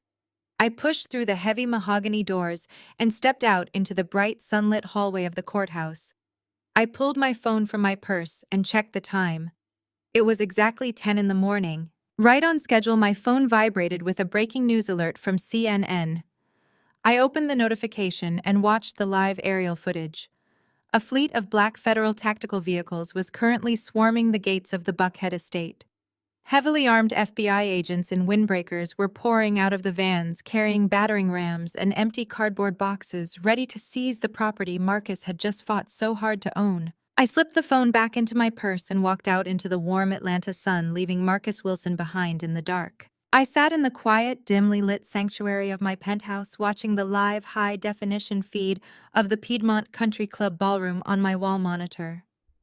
Andre's private security team had effortlessly tapped into the venue's internal audiovisual system, giving us a pristine, unobstructed view of the gala. The digital feed glided smoothly across the room, mimicking the rhythmic, stabilizing motion of a professional Steadicam. It swept past towering floral arrangements of white orchids, hovered over tables draped in heavy silk, and captured the blinding sparkle of diamond necklaces worn by Atlanta's most elite socialites. The atmosphere inside the ballroom was thick with an intoxicating, aggressive display of wealth. This was Vivian's grand masquerade. Despite the fact that federal agents had spent the morning boxing up her medical files and securing the perimeter of her Buckhead estate, she had refused to cancel this public signing party. In her dangerously warped reality, she believed that projecting absolute, unwavering power was the only way to survive. She was convinced that publicly cementing a billion-dollar merger with Nova Health would retroactively legitimize her fraudulent empire and force the Department of Justice to quietly back down. The camera feed tracked Vivian as she moved elegantly through the crowd. She was draped in a dark green couture gown, a magnificent string of Colombian emeralds resting against her collarbone. She looked utterly radiant, projecting the flawless illusion of a matriarch at the absolute peak of her power. She paused to speak with a state senator and a prominent Superior Court judge. I watched her expertly wave her hand, her laughter light and melodic as she casually dismissed the morning's FBI raid as a minor embarrassing clerical error orchestrated by jealous competitors. She assured the men that the momentary inconvenience would be entirely forgotten by tomorrow morning, completely oblivious to the fact that her offshore accounts had been frozen and her pristine reputation was already dead. The visual feed panned across the room, moving past the ice sculptures carved into the shape of the Wilson family crest, and settled on Chad. He was standing at the edge of the mahogany bar, surrounded by a tight circle of junior finance executives and real estate developers. He held a tumbler of 20-year-old scotch, his face flushed with alcohol and the sheer dizzying high of his own perceived brilliance. Chad was holding court, openly bragging to the men about his unparalleled market instincts. He did not explicitly confess to wire fraud, but his arrogance pushed him dangerously close to the edge. He loudly proclaimed that traditional wealth management was a game for cowards and peasants. He boasted about moving massive blocks of institutional capital, leveraging invisible offshore assets, and executing phantom corporate acquisitions that regulatory algorithms could not even detect. He looked at his peers with absolute disdain, genuinely believing he was the smartest man in the room. He felt invincible, entirely unaware that the $65 million he had embezzled from his clients that afternoon had already triggered a catastrophic federal audit at his firm, and that his own managing partners were currently cooperating with the authorities to orchestrate his arrest. The camera shifted again, smoothly navigating through the sea of tuxedos until it found Marcus. My ex-husband was standing near the grand stage, the undisputed center of attention among a group of prominent surgeons and hospital administrators. He was holding a custom-engraved gold-plated Montblanc pen, twirling it between his fingers like a conductor's baton. The panic I had seen in his eyes during the Zoom call hours earlier was completely gone, replaced by a bloated, toxic self-satisfaction. He was loudly regaling the men with the story of his morning in family court. I turned up the audio feed, listening to his voice echo with cruel amusement. "She absolutely crumbled," Marcus boasted, taking a slow sip of his champagne. "I brought the full weight of the firm down on her and she panicked. She legally surrendered every single marital asset just to keep custody of the child. I took the cash accounts, the investment portfolios, and I retained sole ownership of the Buckhead estate. She walked out of the courtroom with absolutely nothing. I legally eviscerated her." The men around him chuckled, raising their glasses in a toast to his ruthless legal victory. Marcus beamed, completely blind to the agonizing irony of his words. He was celebrating a total victory, entirely ignorant of the fact that the Buckhead estate he had so aggressively claimed was currently crawling with federal agents, and that the joint accounts he fought to protect were tied to his mother's collapsing Medicare fraud scheme. He thought he had outsmarted a helpless victim. He did not know he had just legally volunteered to take the fall for a massive federal crime syndicate. The ambient noise in the ballroom began to soften as the string quartet faded their music. The heavy velvet curtains framing the main stage parted, and the bright spotlights illuminated a long, polished oak table. It was set with pristine leather binders and the ceremonial documents that Vivienne believed would save her life. Vivienne ascended the stairs to the stage, her posture immaculate, her smile radiating artificial warmth. She approached the microphone, and the entire ballroom fell into a hushed, respectful silence. "Esteemed guests, friends, and colleagues," Vivienne began, her voice echoing clearly through the high-definition feed. "We are gathered here tonight to celebrate more than just a business transaction. We are here to celebrate the enduring legacy and the unstoppable evolution of the Wilson Medical Group. For 30 years, I have dedicated my life to pushing the boundaries of healthcare. Tonight, we take our most monumental step forward." She paused, allowing a ripple of polite applause to wash over the room. "It is my profound honor to officially announce our corporate merger with NovaHealth." Vivienne declared, her voice ringing with absolute, unshakable confidence. "By absorbing this incredible medical technology firm into our existing infrastructure, we are creating a billion-dollar healthcare syndicate that will revolutionize patient care across the globe. We are building an empire that will stand for generations." The applause grew louder, a sea of wealthy socialites clapping for a woman they believed was invincible. Vivienne gestured gracefully toward the floor. "I would like to invite my son Marcus Wilson and my brilliant son-in-law Chad to the stage. They are the architects of this historic acquisition. Tonight, in front of all of you, we will sign the finalized merger documents and officially usher the Wilson family into a new era of absolute prosperity." Marcus and Chad walked up the stairs, their chests puffed out, soaking in the admiration of the crowd. They looked like conquering heroes. Chad took his place on the left side of the table, his eyes gleaming with the thought of his impending massive commission. Marcus stepped to the center, standing right beside his mother. He unbuttoned his suit jacket with a theatrical flourish and uncapped his heavy gold-plated pen. They stood together under the bright stage lights, a unified front of arrogance, greed, and total delusion. They were holding their pens hovering over documents that were entirely worthless, preparing to sign a merger with a ghost company that was actively liquidating them. They had built a towering monument to their own vanity, and they were throwing a lavish party on the absolute top floor, completely deaf to the sound of the structural pillars shattering beneath them. I sat back in the dark quiet of my penthouse, sipping a glass of water, watching the screen as Marcus pressed the gold nib of his pen against the paper. The trap was locked. The execution was flawless. They were smiling for the cameras, entirely unaware that this was the very last moment of freedom they would ever know. The drive to the Piedmont Country Club took exactly 12 minutes. I rode in the back of a blacked-out SUV, the quiet hum of the engine, a stark contrast to the storm I was about to unleash.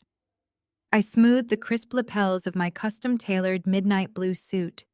The soft, forgiving fabrics of a subservient housewife were gone, replaced by the sharp, unforgiving armor of an apex predator.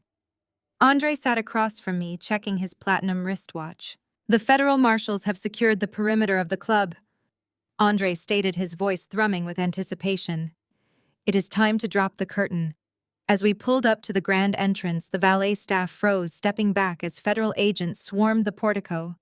I stepped out of the vehicle into the warm night air. I did not feel fear. I did not feel hesitation. I felt absolute icy clarity. Inside the grand ballroom, the atmosphere was thick with an intoxicating, aggressive display of wealth. The steady gliding feed from Andre's security team had shown me exactly what to expect. Towering floral arrangements of white orchids framed the room, and the polite melodic chatter of 300 elite guests filled the air. On the main stage, under the bright, blinding spotlights, Marcus was unbuttoning his suit jacket with a theatrical flourish. He stood beside Vivian and Chad, the three of them forming a unified front of absolute hubris. Marcus uncapped his heavy gold-plated pen, lowering it toward the signature line of the fraudulent merger agreement. He was smiling for the flashes of the society photographers ready to cement what he believed was his ultimate victory. Then the massive oak double doors of the ballroom crashed open with a violent echoing boom that shook the very walls. The classical string quartet stopped playing instantly, their bows freezing in midair. The chatter evaporated into a suffocating, breathless silence. Every head in the room snapped toward the entrance. I walked through the doors. I moved with the lethal, fluid grace of a woman who owned the ground she walked on. My posture was rigid, my expression a mask of absolute authority. Flanking my right side was Andre, radiating billion-dollar power. Flanking my left was my senior legal counsel. And fanning out behind us, forming an impenetrable, terrifying wall of authority, was a dozen federal agents wearing tactical vests emblazoned with the letters FBI. The crowd parted like the Red Sea. Wealthy socialites and powerful executives stumbled backward, spilling their expensive champagne, desperate to get out of our path. The only sound in the cavernous ballroom was the synchronized heavy thud of our footsteps against the polished hardwood floor.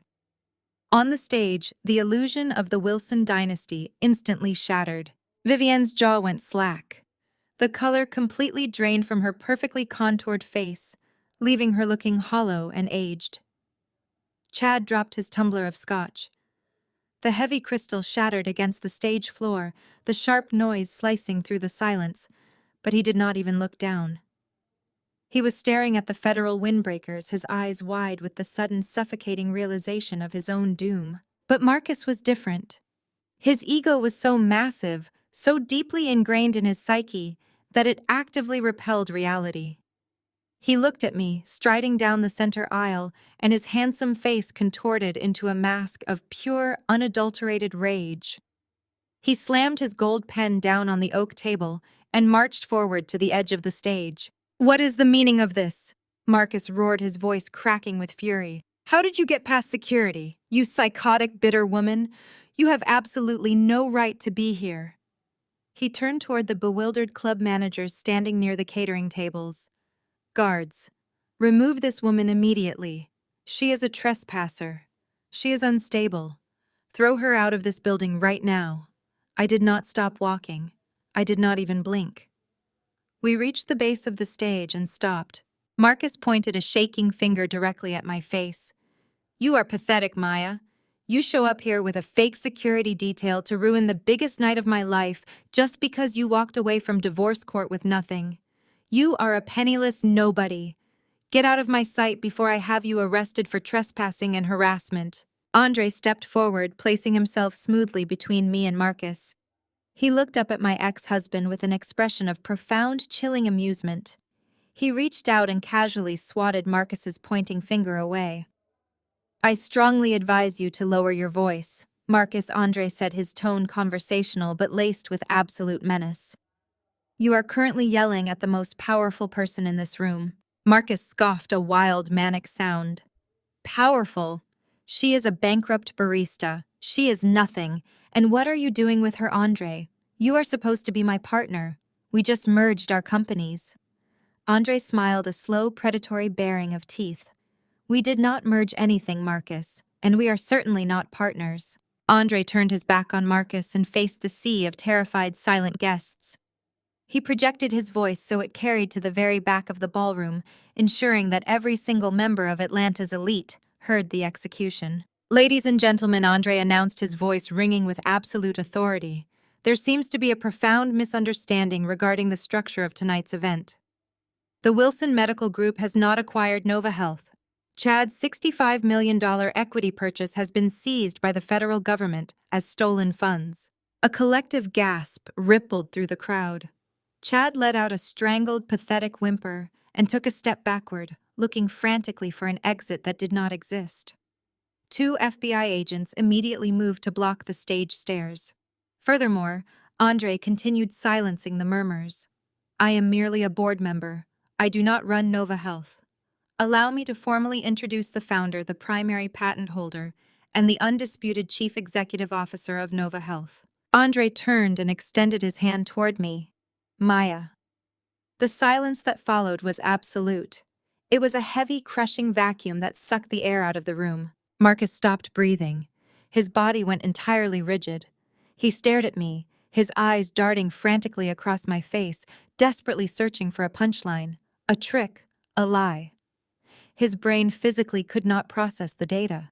The woman he had systematically abused, the woman he had starved of resources, the woman he had just gleefully stripped of all marital assets in family court, was the billionaire visionary he had been begging for a lifeline. No! Marcus choked out his voice, a pathetic, broken wheeze. No, that is impossible. That is a lie. She is stupid. She is nothing. I slowly ascended the stairs to the stage. I walked right past a hyperventilating Chad. I walked right past Vivian, who was clutching her emerald necklace as if she were having a heart attack. I stopped directly in front of Marcus. I looked down at the table. The fraudulent merger documents lay there waiting for a signature that would never come. I picked up the documents and tore them cleanly in half, letting the pieces flutter to the floor. You told everyone I was a gold digger, Marcus. I said, my voice echoing through the microphone on the table, broadcasting my words to the entire room. You told the judge I was a parasite. You were so desperate to protect your mother's wealth that you signed a legal decree claiming sole ownership of all your family assets. Marcus opened his mouth, but no sound came out. He was shaking. Real visceral terror finally broke through his arrogance. It was a brilliant legal strategy. I continued leaning in closer, my eyes locking onto his terrified stare. Except for one minor detail. The Buckhead estate you fought so hard to keep was already pledged to my holding company as collateral, and the joint savings accounts you proudly claimed are currently frozen by the Department of Justice because they are tied to Vivian's Medicare fraud syndicate. Vivian let out a sharp, horrified cry and collapsed into a chair, burying her face in her hands as the reality of her total destruction washed over her. You did not leave me penniless, Marcus, I whispered, smiling coldly.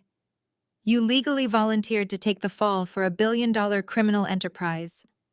You gave me full custody of our daughter, and you chained yourself to a sinking ship. You belong to the federal government now. I turned to the lead FBI agent standing at the base of the stairs. I nodded. The agent stepped onto the stage, pulling a pair of heavy steel handcuffs from his belt. Marcus Wilson. Vivian Wilson and Chad Davis. The agent announced, his voice cutting through the silent room like a knife.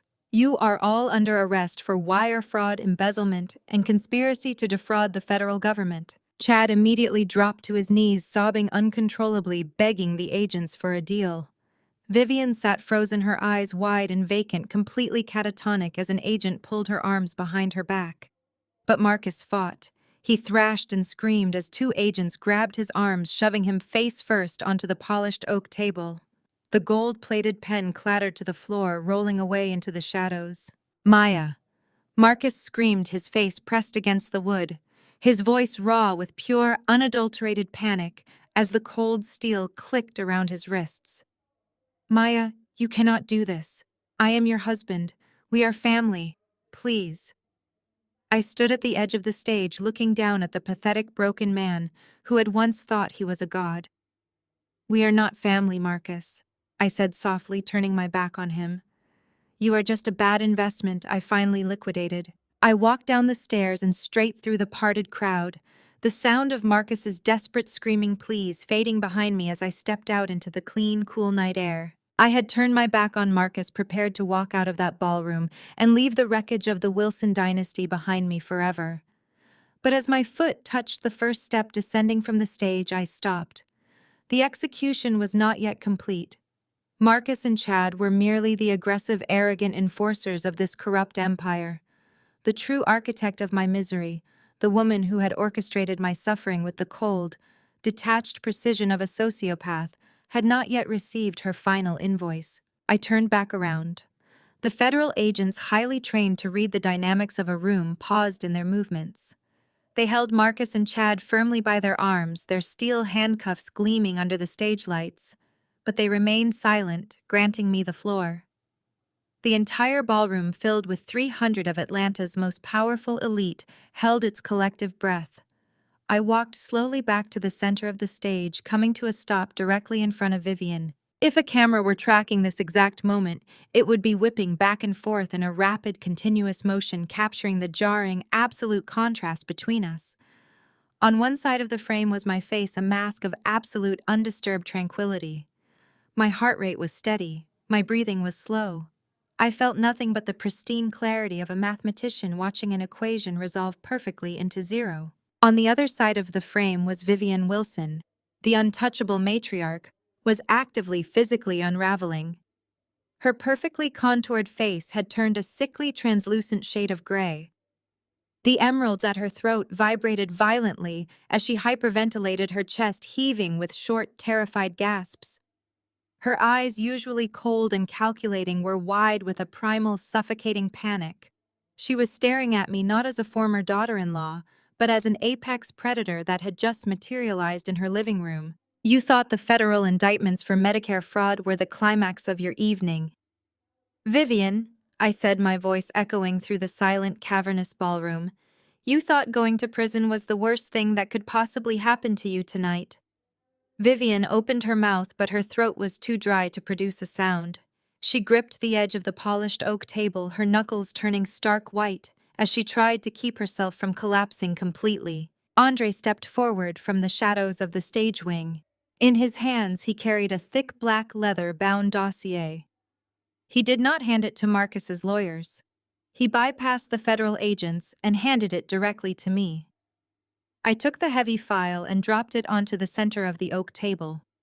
The sound of the thick leather hitting the wood cracked like a gunshot in the silent room. I rested my fingertips on the cover of the dossier. You built the Wilson Medical Group into a regional powerhouse, Vivian, but you and I both know you did not do it through superior medical care. 3 years ago, your clinics were struggling with massive administrative overhead.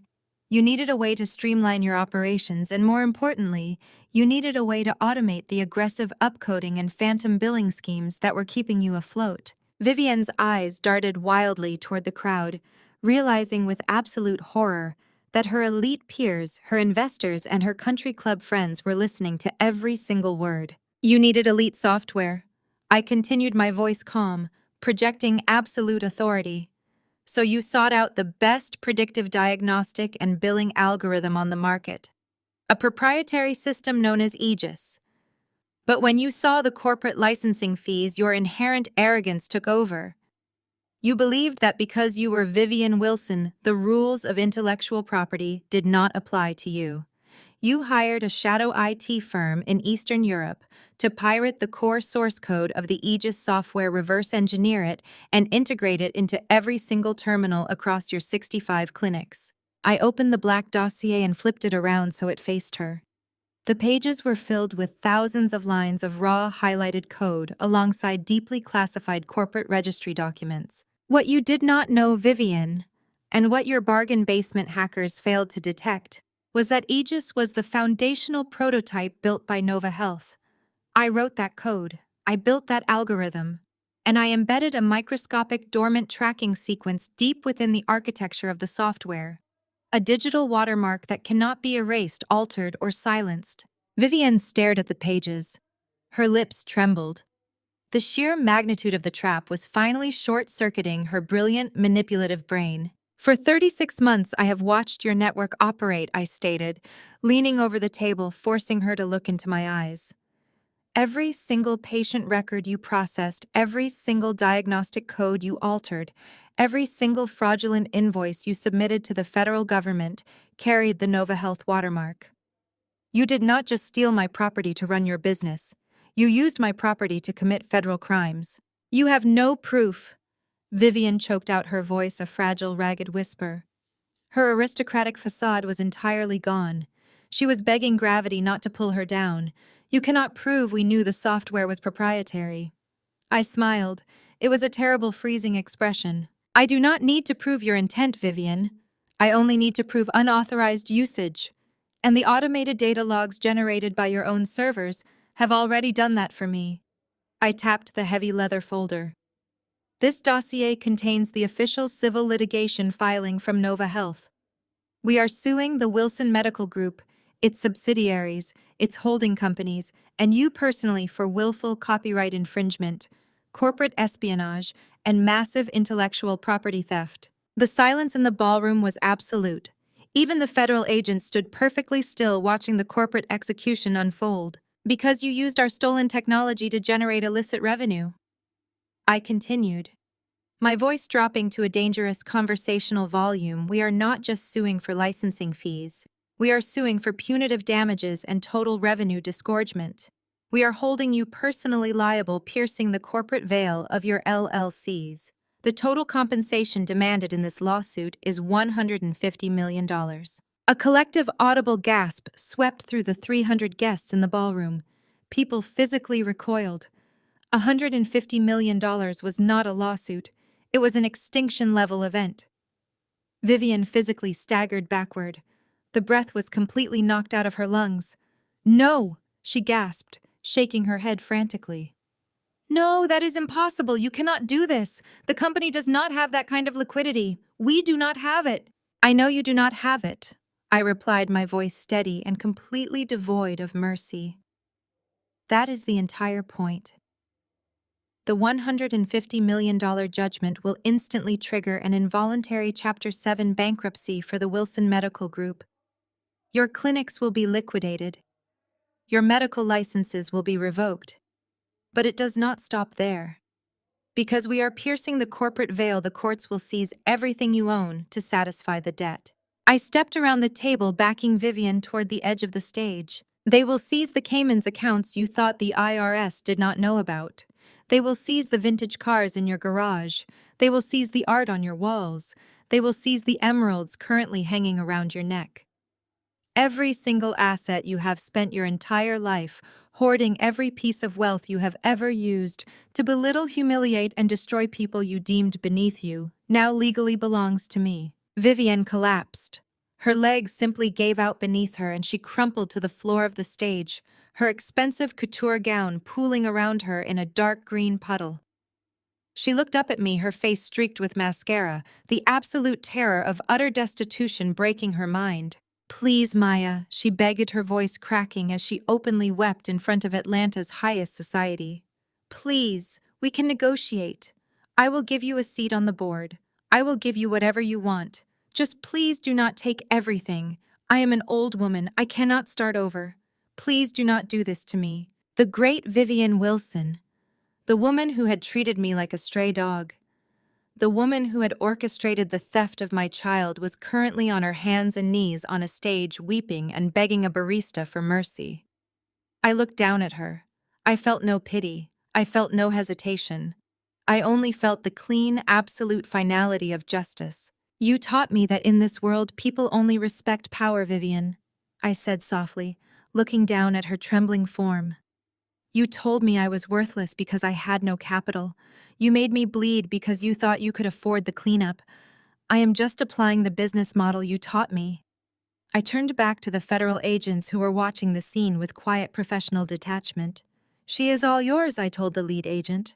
The agent stepped forward, pulling Vivian up by her arms. She did not resist. She was entirely hollowed out, a ghost of a woman who had just realized she was already dead. The handcuffs clicked around her wrists with a sharp metallic finality. I did not wait to watch them lead her away. I turned and walked toward the stairs. I descended from the stage and moved through the center aisle of the ballroom.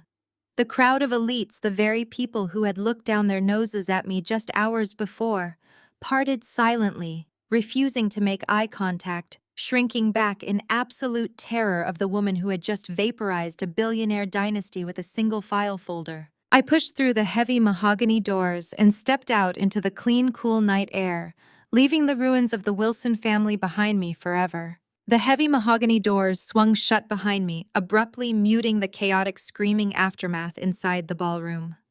I stood on the grand portico of the country club and took a long, deep breath of the crisp night air.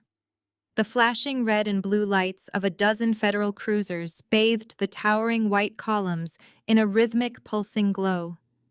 The valet staff stood frozen in absolute shock, watching the unprecedented display of federal authority dismantling the city's most untouchable family.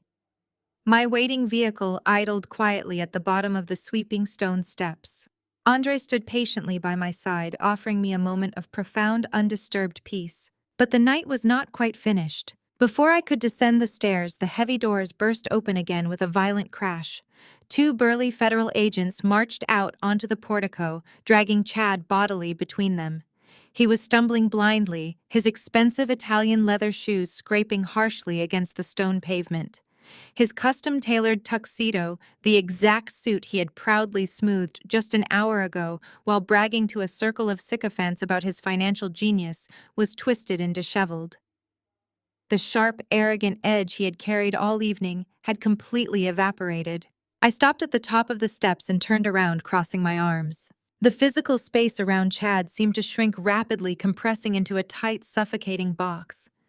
He was trapped in a claustrophobic nightmare of his own making.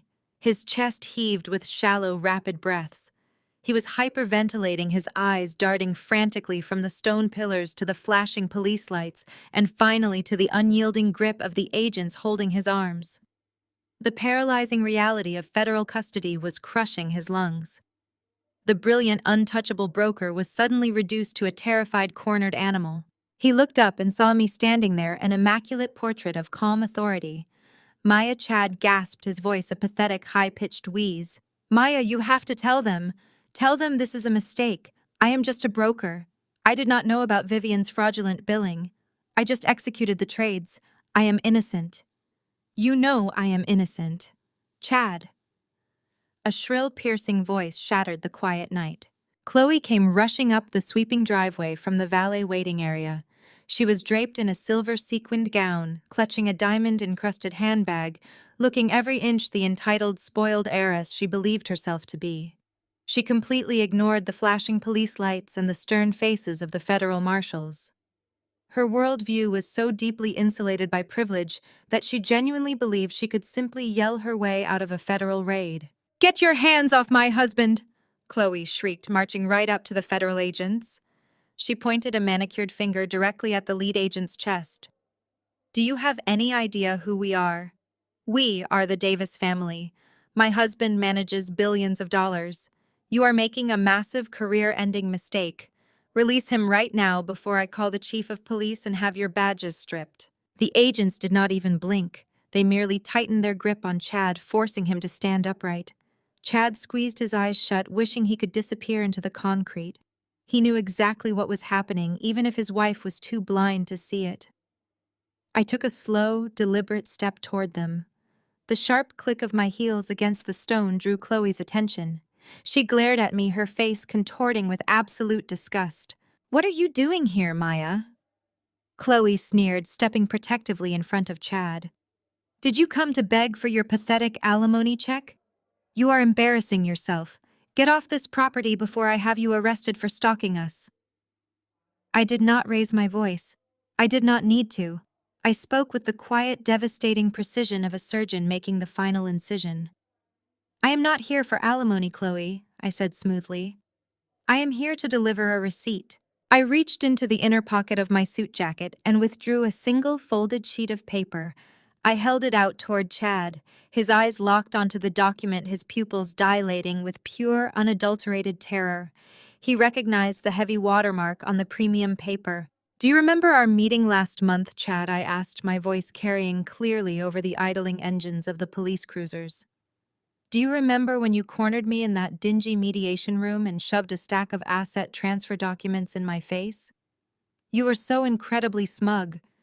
You told me I was financially illiterate. You demanded that I sign over my entire portfolio of minor holding companies to you and Chloe, claiming it was the only way I could secure custody of my daughter without a protracted legal war." Chloe crossed her arms, lifting her chin with a triumphant smirk. "And you signed them," she snapped. "You surrendered everything because you are weak. We took those companies fair and square. They belong to us now." I smiled. It was a cold, radiant expression that made Chad physically flinch. "Yes, Chloe," I agreed softly. "You did take them. But you were so greedy, so absolutely blinded by your desperate need to strip me of my last dime, that neither of you bothered to read the underlying financial ledgers. You just assumed that because I owned them, they must be valuable." I took a step closer, ensuring my words landed with maximum impact. "One of those holding companies was a dormant shell corporation called Apex Solutions." I stated, my gaze boring into Chad's sweating face. "You thought it was a dormant real estate trust. You thought you could liquidate it for a quick $1 million. But Apex Solutions was actually a garbage company. It was a completely worthless entity that I had inherited years ago, an entity that had been heavily audited and subsequently penalized by the Internal Revenue Service for massive corporate tax evasion committed by its previous board." Chad let out a low, strangled moan. His knees buckled and the agents had to physically haul him back to his feet. He finally understood the magnitude of the trap he had willingly walked into. By aggressively demanding total ownership of Apex Solutions, I explained, my words falling like heavy stones. "You did not just acquire a company. You legally absorbed its entire liability structure. You signed a binding federal document making you and Chloe the sole owners of record, which means you legally assumed full responsibility for its toxic debt." Chloe's triumphant smirk vanished, replaced by a look of profound confusion. "Debt," she repeated, her voice faltering. "What debt? We are wealthy. We do not have debt." I unfolded the paper in my hand and held it up to her face. It was an official notice from the United States Treasury. 2 hours ago, the IRS formally sealed Apex Solutions. I announced, delivering the fatal blow. They executed an immediate, non-negotiable lien against the current owners of the company to satisfy the outstanding corporate tax penalties. That means you, Chloe, you and Chad are now personally liable for a $5 million federal tax debt. Chloe physically recoiled as if I had struck her. She stared at the federal seal on the document, her mouth opening and closing in silent horror. "No," she gasped, shaking her head frantically. "No, that is your debt. You owned the company. We just took it. You cannot do this to us. We will not pay it." "You do not have a choice," I replied, my voice hard and unforgiving. "The IRS does not ask for permission. As of this exact moment, they have completely frozen all of your personal checking accounts, your investment portfolios, and your offshore trusts. They have placed a lien on your primary residence and seized the titles to your luxury vehicles. You have absolutely zero liquidity. You are completely and utterly bankrupt." Chloe let out a sudden, high-pitched shriek. It was a horrific grating sound of pure entitlement being shredded into pieces. She spun around and began hitting Chad in the chest with her diamond clutch, her face twisted in absolute fury. "Fix this!" she screamed, slamming her fists into his rumpled tuxedo.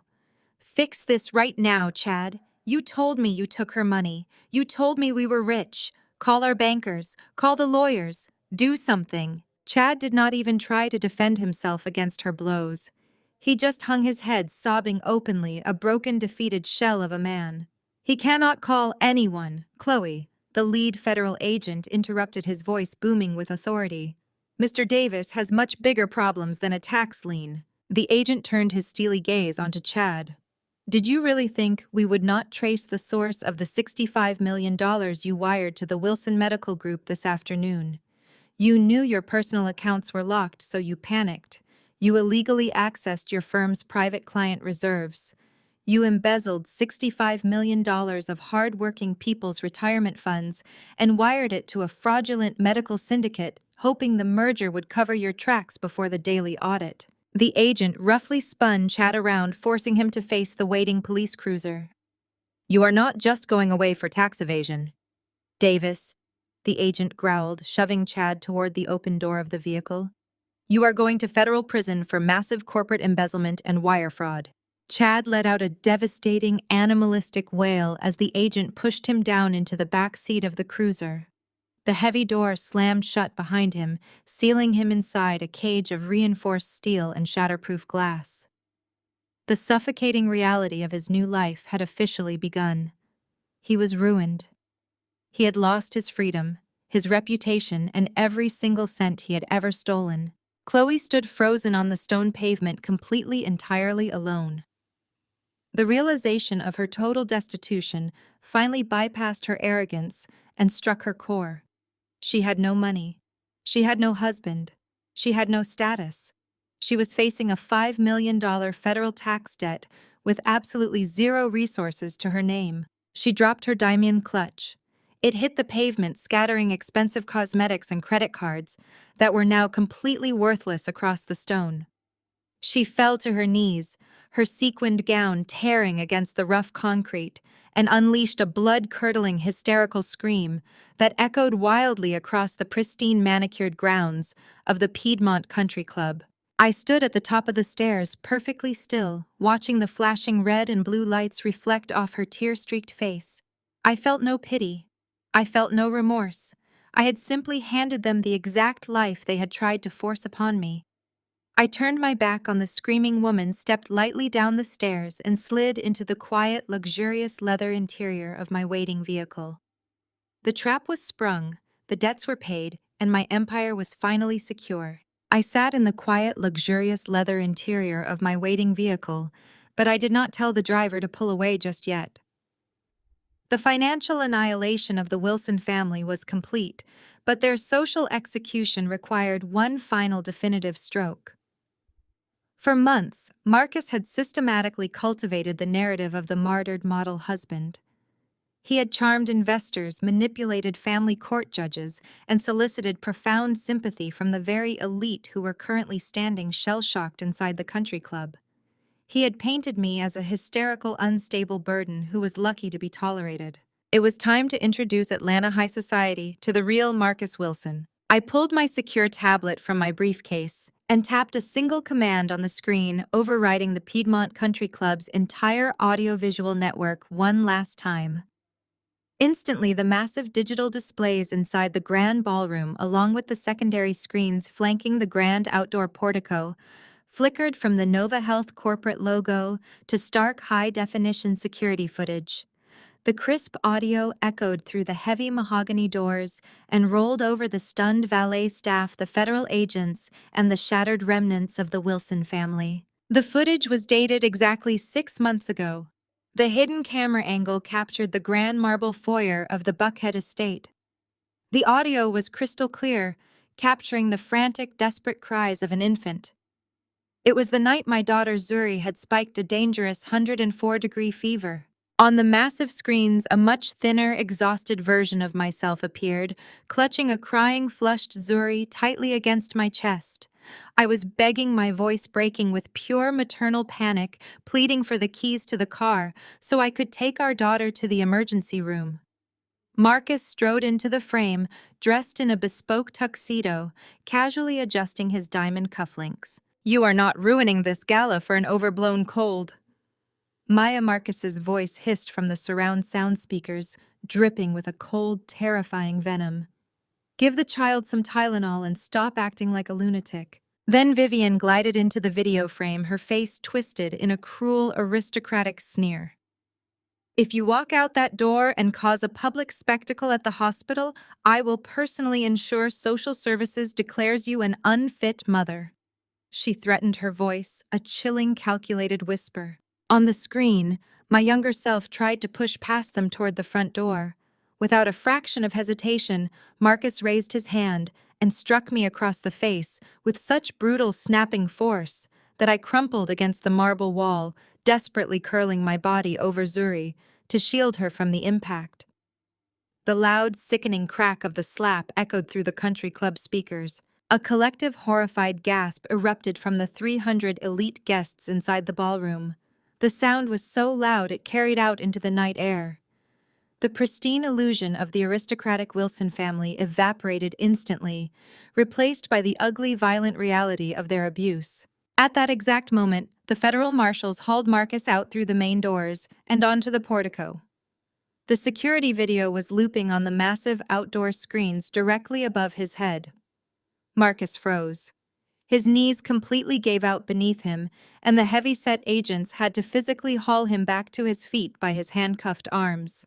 His face was a portrait of absolute, unadulterated ruin. The bloated arrogance, the toxic self-satisfaction, the unyielding ego, it all shattered into dust. His handsome features collapsed into a mask of paralyzing, suffocating shame. He was no longer the brilliant CEO or the victimized husband. He was a monster, exposed in devastating clarity to the only people whose opinions he worshipped. The wealthy socialites, state senators, and hospital administrators who had applauded him just 20 minutes ago poured out onto the portico. They did not offer him pity. They pulled out their smartphones. A chaotic, blinding storm of harsh white flashes erupted as hundreds of cameras flickered continuously in the dark, illuminating Marcus's terrified face in a strobe light of public disgrace. The people who had revered his family name now recoiled in visible, visceral disgust. They actively turned their backs on him, whispering in horrified contempt, treating him like radioactive waste. I watched the relentless flashing of the cameras from the tinted window of my SUV. Marcus slowly lifted his heavy head, his tear-streaked face, catching my gaze through the glass one last time. There was no defiance left in his eyes, only the crushing, absolute realization that his life was entirely destroyed. I rolled up the window, cutting off the noise of his execution, and nodded to the driver to take me home. The days that followed were a masterclass in total systematic obliteration. The federal government moved with swift and merciless efficiency, dismantling the fraudulent empire piece by piece. The grand iron gates of the Buckhead estate were wrapped in heavy chains and padlocked, the sprawling property officially seized to satisfy the massive restitution orders. Vivian was left with absolutely nothing. Her offshore accounts were drained, her medical licenses revoked, and her legacy reduced to a cautionary tale. She spent her final hours of freedom sitting on the bare, stripped hardwood floor of her foreclosed mansion, a hollow shell of a woman staring blankly at the walls before the marshals arrived to escort her to a federal penitentiary. Marcus faced a legal tribunal that publicly and permanently stripped him of his law license. The brilliant, untouchable attorney was formally disbarred, disgraced, and left facing decades behind bars as a common criminal. Chad was denied bail, locked in a sterile federal holding cell, while the prosecution built an airtight case for his massive embezzlement scheme. Chloe was last seen standing on the curb outside her seized luxury condo with a single designer suitcase, screaming in desperate, unhinged agony as every one of her platinum credit cards was declined by the bank. They had built their entire identities on the illusion of superiority, and without their stolen wealth, they simply ceased to exist. The suffocating atmosphere of their toxic world faded into a distant, insignificant memory. The perspective seemed to expand, rising higher and higher, pulling away from the wreckage of Atlanta until it met the crisp, endless skyline of Manhattan. I stood on the sprawling glass balcony of my New York penthouse, the city stretching out beneath me like a glittering carpet of diamond and gold. The air up here was thin, pure, and tasted of absolute, unyielding freedom. A bright, melodic laugh broke the quiet evening wind. Zuri, perfectly healthy and glowing with vibrant energy, ran across the terrace. She wrapped her little arms tightly around my legs, burying her face against me. I looked down at my daughter, resting my hand gently on her curls.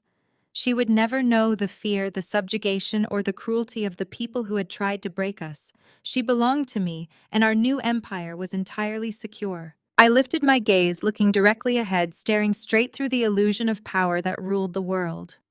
I allowed a slow, razor-sharp smile to touch my lips. The elite think they can trample you because you do not wear the same clothes as them. I said, my voice quiet, but carrying the heavy, undeniable weight of ultimate victory. But they forget one crucial thing. The quietest lioness is always the most dangerous. The world faded to absolute silent black.